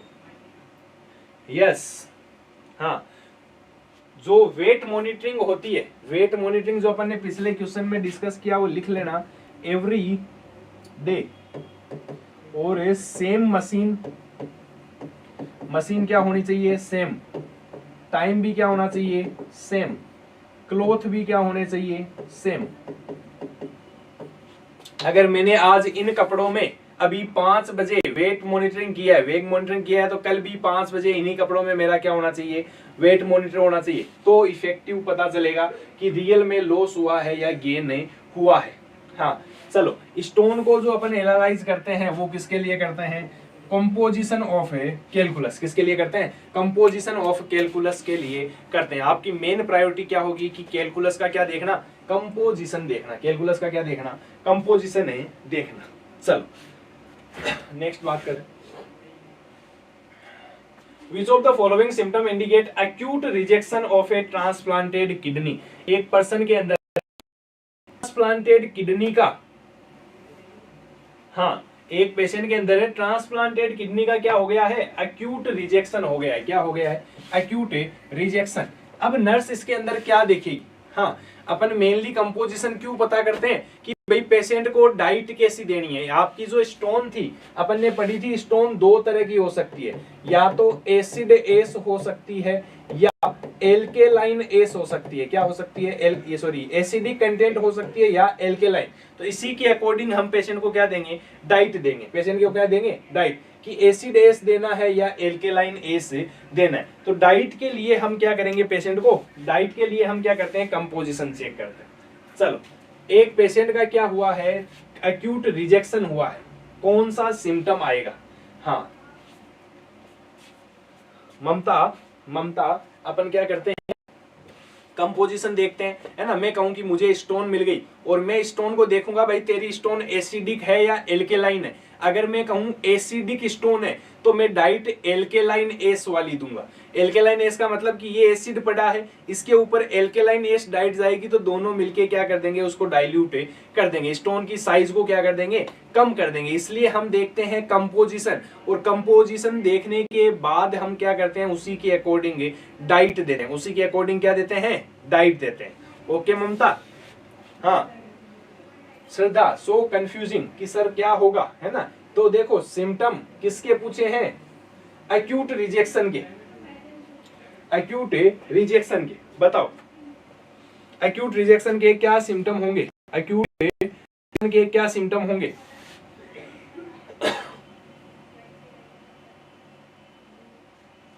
हाँ पहली चीज, अगर किसी पर्सन के अंदर एक्यूट रिजेक्शन होता है, अगर किसी पर्सन के अंदर एक्यूट रिजेक्शन होता है तो हमने पढ़ा था कि उस जगह पे क्या होगा, पेशेंट के अंदर फीवर होगा, फीवर के साथ साथ क्या होगा, पेन होगा, पेन के साथ साथ क्या होगा, टेंडरनेस होगा। इसके अलावा पेशेंट का वेट क्या होगा, इंक्रीज होगा, पेशेंट की बीपी क्या होगी, इंक्रीज होगी, है ना। पेशेंट के अंदर वेस्ट क्या होंगे, इंक्रीज होंगे। ये सारे के सारे सिम्टम होते हैं ग्राफ्ट रिजेक्शन के, ये सारे के सारे सिम्टम होते हैं ग्राफ्ट रिजेक्शन के, कि फीवर होगा, पेन होगा, टेंडर होगा, वेट इंक्रीज होगा, इसके अलावा क्या होगा, बीपी इंक्रीज होगी, वेस्ट इंक्रीज होगा, है ना। हाँ, आरती आरती करिए सर बी। चलो, अगर मैं कहूं increase WBC count, most of लोग बता रहे हैं डी, है ना, कि इंक्रीज डब्ल्यूबीसी काउंट, यहां तक की बात तो क्या है, सही है। लेकिन इस बंदे में वॉइडिंग के टाइम क्या हो रहा है, पेन हो रहा है ना। किडनी रह गई बेचारी यहाँ पीछे की तरफ, है ना, किडनी रह गई पीछे की तरफ। वॉइडिंग के टाइम पेन होने का कोई रीजन अपने पास नहीं है। वॉइडिंग के टाइम यहाँ पे पेन है नहीं होगा, वॉइडिंग के टाइम यहाँ पे पेन है नहीं होगा। इट मींस आपका डी ऑप्शन तो नहीं होगा, डी ऑप्शन तो नहीं होगा। चलो, इसके अलावा इडिमा एंड नोजिया, इडिमा देखने को मिलता है, नोजिया देखने को मिलता है, लेकिन these are the not classical symptom of, not classical symptom of a graft rejection. इसके अलावा फीवर और एनोरेक्सिया, कि पेशेंट में फीवर होगा, फीवर वाली बात सही है। इसके अलावा वेस्ट के कारण एनोरेक्सिया भी हो सकता है। लेकिन अगला ऑप्शन देखो, वेट गेन। हमने कहा कि पेशेंट का वेट क्या होगा, बढ़ेगा, पेशेंट का वेट क्या होगा, बढ़ेगा। अगर किसी पर्सन के अंदर एक्यूट रिजेक्शन होता है तो उसके अंदर वेट क्या होगा, इंक्रीज होगा। और वेट अगर इंक्रीज होगा, इसके साथ साथ अगर मैं कहूं कि ग्राफ्ट को रिजेक्ट किया जाएगा, ग्राफ्ट के ऊपर एंटीबॉडीज आएगी, तो उस ग्राफ्ट साइट पर क्या होना चाहिए, पेन भी होना चाहिए। उस ग्राफ्ट साइट पे क्या होगा, पेन होगा, है ना। और पेन होगा तो हमने लिख रखा है यहाँ पे, जो मैंने सिम्टम लिखे थे, fever, pain, tender, weight, BP, waist, तो इसके अंदर देखो साफ साफ लिखा हुआ है पेन। और पेन कहाँ होगा, अरे किडनी जहां होगी वहीं पर क्या होगा, पेन। ऐसा थोड़ी किडनी यहाँ है, पेन मेरे सर में हो रहा है। Yes Deepa, very good, this is the wait gain and pain at a graft site, है ना, पेन आल्सो अराइज होगा। तो इसीलिए कहते हैं कि अपने को चीजें सब आती है, लेकिन ऑप्शन देख के कंफ्यूज हो जाते हैं। तो ऑप्शन देख के कंफ्यूज नहीं होना है, ऑप्शन देख के कंफ्यूज नहीं होना है, बिकॉज अपने को सब सेम मिलेंगे, लेकिन कुछ ऑप्शन अपने को हटाने हैं जो नहीं होंगे। एनोरेक्सिया, नोजिया, ये डायरेक्टली ग्राफ्ट रिजेक्शन को सजेस्ट नहीं करते, ये सजेस्ट करते हैं वेस्ट बढ़े हुए को। और वेस्ट हो सकता है पहले से ही इंक्रीज हो। अगर एक्यूट रिजेक्शन है, इट मींस हो सकता है अभी तक वेस्ट क्लियर ही ना हुआ हो, है ना। तो यहाँ पे आपका राइट आंसर क्या होगा, सी होगा। राइट आंसर क्या होगा, सी होगा। हाँ, वेरी गुड श्रद्धा, हर्षा, रूपाली, ममता, कोमल, प्रियंका, हाँ शाबाश। This is the C, weight gain and pain at a graft site. चलो नेक्स्ट बात करते हैं, adverse reaction of prednisolone therapy included which of the following condition. अगर किसी पर्सन को प्रेडनिसोलोन चल रही है, अगर किसी पर्सन को क्या चल रही है, प्रेडनिसोलोन चल रही है, तो प्रेडनिसोलोन का एडवर्स रिएक्शन क्या होगा, प्रेडनिसोलोन का एडवर्स रिएक्शन। तो ये बताओ प्रेडनिसोलोन कैसी ड्रग है, प्रेडनिसोलोन है कैसी ड्रग है, it is a steroid drug, या मैं कह सकता हूं this is the cortico steroid. ये कैसा होता है आपका, स्टीरॉइड होता है। तो सिंपली अपने को पूछा है कि ये स्टीरॉइड का एडवर्स रिएक्शन क्या होगा, स्टीरॉइड का एडवर्स रिएक्शन है क्या होगा। यहाँ पे पूछा है acne and bleeding gum, sodium retention and constipation, इसके अलावा mood swing and increase temperature, कि पेशेंट क्या मूड स्विंग होगा, टेम्परेचर बढ़ जाएगा, एक्नी होगा, इसके अलावा कॉन्स्टिपेशन होगा, और लास्ट कहा है increase blood glucose level and decrease wound healing. हाँ याद करो, अपन ने एंडोक्राइन सिस्टम भी पढ़ा था, और एंडोक्राइन सिस्टम में मैंने आपको स्टीरॉइड के इफेक्ट बताए थे। स्टीरॉइड के इफेक्ट मैंने क्या बताए थे, कि स्टीरॉइड आपकी वुंड हीलिंग को क्या करता है, डिले करता है। स्टीरॉइड आपके वुंड हीलिंग को क्या करता है, डिले करता है। हाँ जैकलिन याद आया, हाँ, कि आपकी वुंड हीलिंग को क्या करता है, डिक्रीज करता है। इसके साथ साथ हम कहते हैं कि स्टीरॉइड क्या कर देता है, ग्लूकोज के लेवल को इंक्रीज कर देता है। स्टीरॉइड क्या कर देता है, आपके ग्लूकोज के लेवल को इंक्रीज कर देता है। These are the effect of steroid, these are the effect of steroid. तो यहाँ पे एडवर्स इफेक्ट क्या आया, है ना, एडवर्स इफेक्ट क्या आया, कि आपका ग्लूकोज बढ़ा, और साथ में वुंड हीलिंग क्या हो गई, डिले हो गई। वुंड हीलिंग क्या हो गई, डिले हो गई। चलो नेक्स्ट बात करते हैं, the nurse suspect that a client with polyuria is experiencing water diuresis, है ना। एक पेशेंट है जिसको क्या है, पोलीयूरिया है। एक पेशेंट है जिसको क्या है, पोलीयूरिया है, और पोलीयूरिया वाले पर्सन में क्या हो रहा है, वाटर डायूरेसिस हो रहा है, पानी ज्यादा बाहर निकल रहा है ना। हाँ, किशोर है, glucose love to bacteria, love to bacteria नहीं, bacteria love to glucose. Bacteria को क्या अच्छा लगता है, ग्लूकोज अच्छा लगता है ना। हाँ, बैक्टीरिया को क्या अच्छा लगता है, ग्लूकोज अच्छा लगता है। Which laboratory value suggest water diuresis, इनमें से कौन सी वैल्यू ऐसी है जो सजेस्ट करती है कि पेशेंट में वाटर डायूरेसिस हो रहा है। ऐसी कौन सी वैल्यूज है जो सजेस्ट करती है कि पेशेंट में वाटर डायूरेसिस हो रहा है, या मैं कह सकता हूं पोलीयूरिया हो रहा है। आप तो अगर पोलीयूरिया वाले सिम्टम भी निकालोगे तो इनमें से 2-3 ऑप्शन साइड में हो जाएंगे। हाँ, अगर किसी पर्सन की पोलीयूरिया होता है, याद रखना, अगर किसी पर्सन के अंदर पोलीयूरिया होता है तो स्पेसिफिक ग्रेविटी डिक्रीज हो जाती है। स्पेसिफिक ग्रेविटी क्या हो जाती है, डिक्रीज हो जाती है। हाँ, कभी भी आपको इंक्रीज नहीं मिलती, क्या मिलती है, डिक्रीज मिलती है। पोलीयूरिया से या मैं कहूं डायूरेसिस से पीएच के ऊपर कोई इफेक्ट नहीं आएगा, है ना। Elevate urine pH, pH decrease जरूर होगी क्योंकि पानी ज्यादा होगा, पानी ज्यादा होगा तो पीएच डिक्रीज हो सकती है, इंक्रीज कभी नहीं होगी। तो डी ऑप्शन भी आपका नहीं होगा रूपाली। हाँ, हाई यूरिन ओस्मोलेरिटी, है ना। ओस्मोलेरिटी का मतलब इसके अंदर सोल्यूट के कंटेंट ज्यादा होना।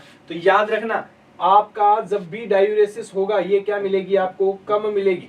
ओस्मोलेरिटी भी क्या मिलेगी, कम मिलेगी। तो आपका राइट आंसर क्या बचा यहाँ पे, राइट आंसर बचा कि normal to low urine specific gravity. इस पर्सन के अंदर मुझे यूरिन की स्पेसिफिक ग्रेविटी कैसी देखने को मिलेगी, नॉर्मल टू लो देखने को मिलेगी। अगर किसी पर्सन में पोलीयूरिया होता है, अगर किसी पर्सन में क्या होता है, पोलीयूरिया होता है, और पोलीयूरिया कैसा, जिसमें वाटर ज्यादा आ रहा है, वाटर अगर ज्यादा आएगा तो स्पेसिफिक ग्रेविटी भी कम, ओस्मोलेरिटी भी कम, है ना।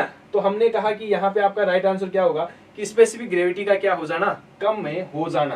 पीएच भी क्या मिलेगी अपने को, डिक्रीज मिलेगी। चलो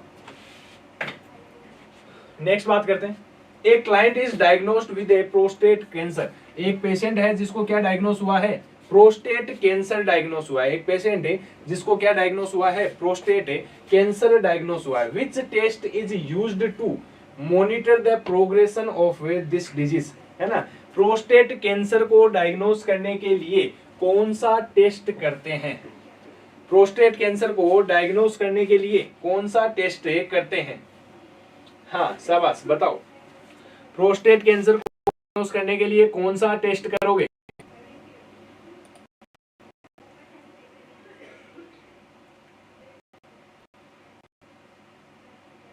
यस आरती, है ना। डायबिटिक इंसिपिडस, डायबिटिक इंसिपिडस में भी क्या देखने को मिलती है अपने को, हाँ, लो स्पेसिफिक ग्रेविटी।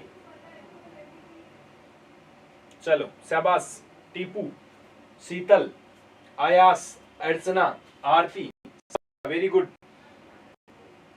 हाँ, इसलिए कहते हैं कि प्रोस्टेट कैंसर, प्रोस्टेट कैंसर के अंदर अपन क्या देखते हैं, पीएस, प्रोस्टेट स्पेसिफिक एंटीजन देखते हैं, प्रोस्टेट स्पेसिफिक एंटीजन देखते हैं, पीएसए।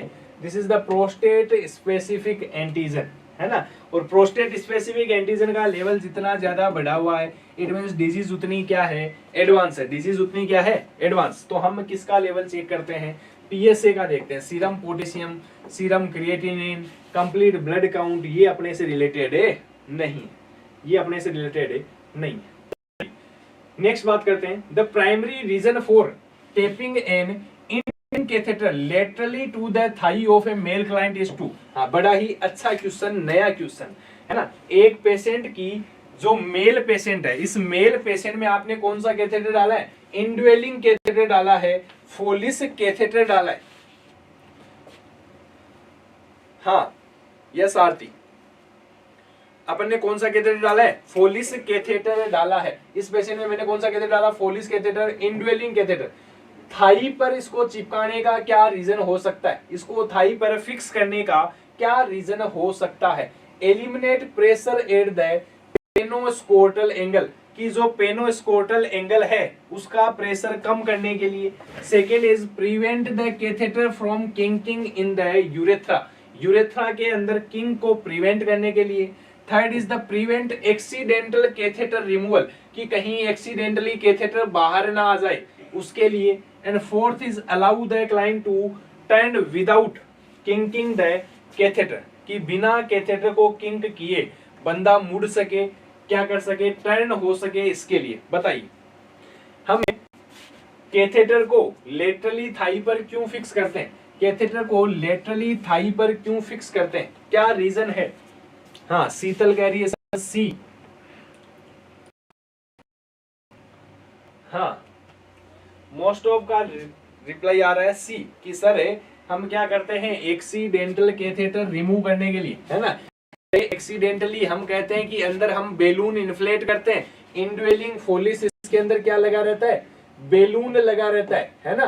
बेलून लगा रहता है तो वो चाहे आप लेटरली बांधो, चाहे आप आगे लगाओ, चाहे पीछे लगाओ, वो बेलून उसको प्रिवेंट करता है। एक्सीडेंटल रिमूव को प्रिवेंट करने का काम किसका है, फोलिस वाले बेलून का। आपका इधर साइड में चिपकाने से कोई फायदा नहीं होने वाला, है ना। एक्सीडेंटल रिमूवल पे आपका साइड में चिपकाना कोई फायदा नहीं देगा, वो काम किसका है, बेलून का है ना। ये काम किसका है, जो यूरिनरी कैथेटर का बेलून है, इस बेलून का काम है, इस बेलून का काम है।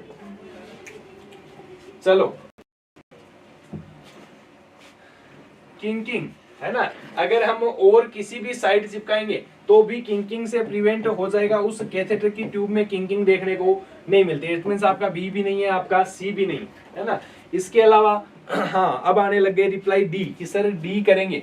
डी का मतलब है allow the client to turn without kinking the catheter. अगर पेशेंट टर्न भी करता है तो कैथेटर में कोई खास किंकिंग देखने को नहीं मिलती। अगर पेशेंट टर्न भी करता है तो मैं कहूँ आप नीचे चिपका दो, आगे चिपका दो, साइड में चिपका दो, आपकी कोई खास किंकिंग हमें यहाँ पर देखने को नहीं मिलती है, खास किंकिंग हमें देखने को नहीं मिलती है। इट मींस आपका मेन रीजन क्या होता है, पेनोस्कोटल एंगल से क्या करना, प्रेशर को रिमूव करना। क्या करना, किंकिंग का मतलब होता है बेटा संगीता की ट्यूब का मुड़ जाना, है ना।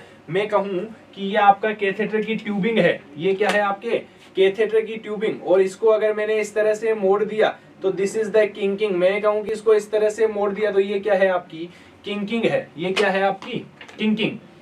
Okay, so right answer is the A कि हम क्या प्रेशर रिमूव करते हैं, पेनोस्कोटल एंगल से प्रेशर रिमूव करते हैं। और अगर प्रेशर लंबे टाइम तक रहा तो यहाँ पे पेनोस्कोटल क्या बन सकता है, फिस्टूला बन सकता है। क्या बन सकता है, फिस्टूला।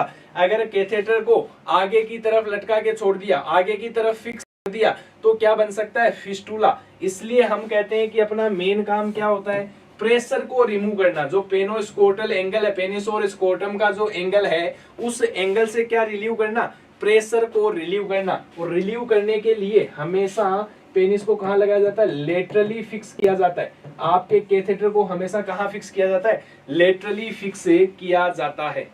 चलिए, this is the reason behind laterally fix the catheter, this is the reason behind laterally fix the catheter. चलिए, आई बात समझ में कि कौन सी कैसे है, क्या करें, बताइए चैट सेक्शन में जल्दी। अरे क्वेश्चन समझ में आए, क्वेश्चन की लैंग्वेज थोड़ी अलग हो सकती है ना, लेकिन कॉन्सेप्ट ही रहेंगे। हाँ, सबकी लंका लगी। पेनोस्कोटल एंगल, दीपा क्या होता है, पेनोस्कोटल एंगल का मतलब है कि जो पेनिस और स्कोटम का एंगल है ना, रिप्रोडक्टिव सिस्टम में आपने पढ़ा होगा। हाँ, चलिए, कुछ नया सीखने को मिला। हाँ, डीएचए एग्जाम में आपको क्वेश्चन इजी मिल सकते हैं, इसी लेवल के मिल सकते हैं। क्वेश्चन की लैंग्वेज कुछ ऊपर नीचे हो सकती है, लेकिन अगर आपका कॉन्सेप्ट क्लियर है तो आपको सिलेक्शन लेने से कोई नहीं रोक सकता। चलिए, ओके, थैंक यू। फिर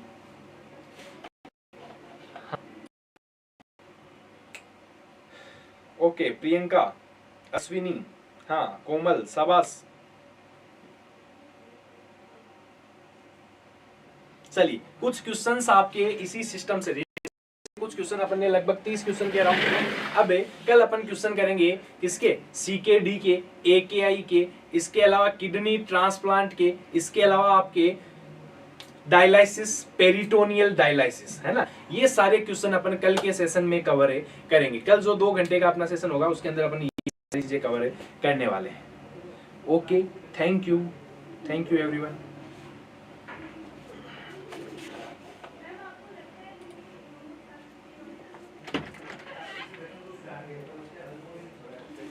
तो एंड कर दो। हाँ,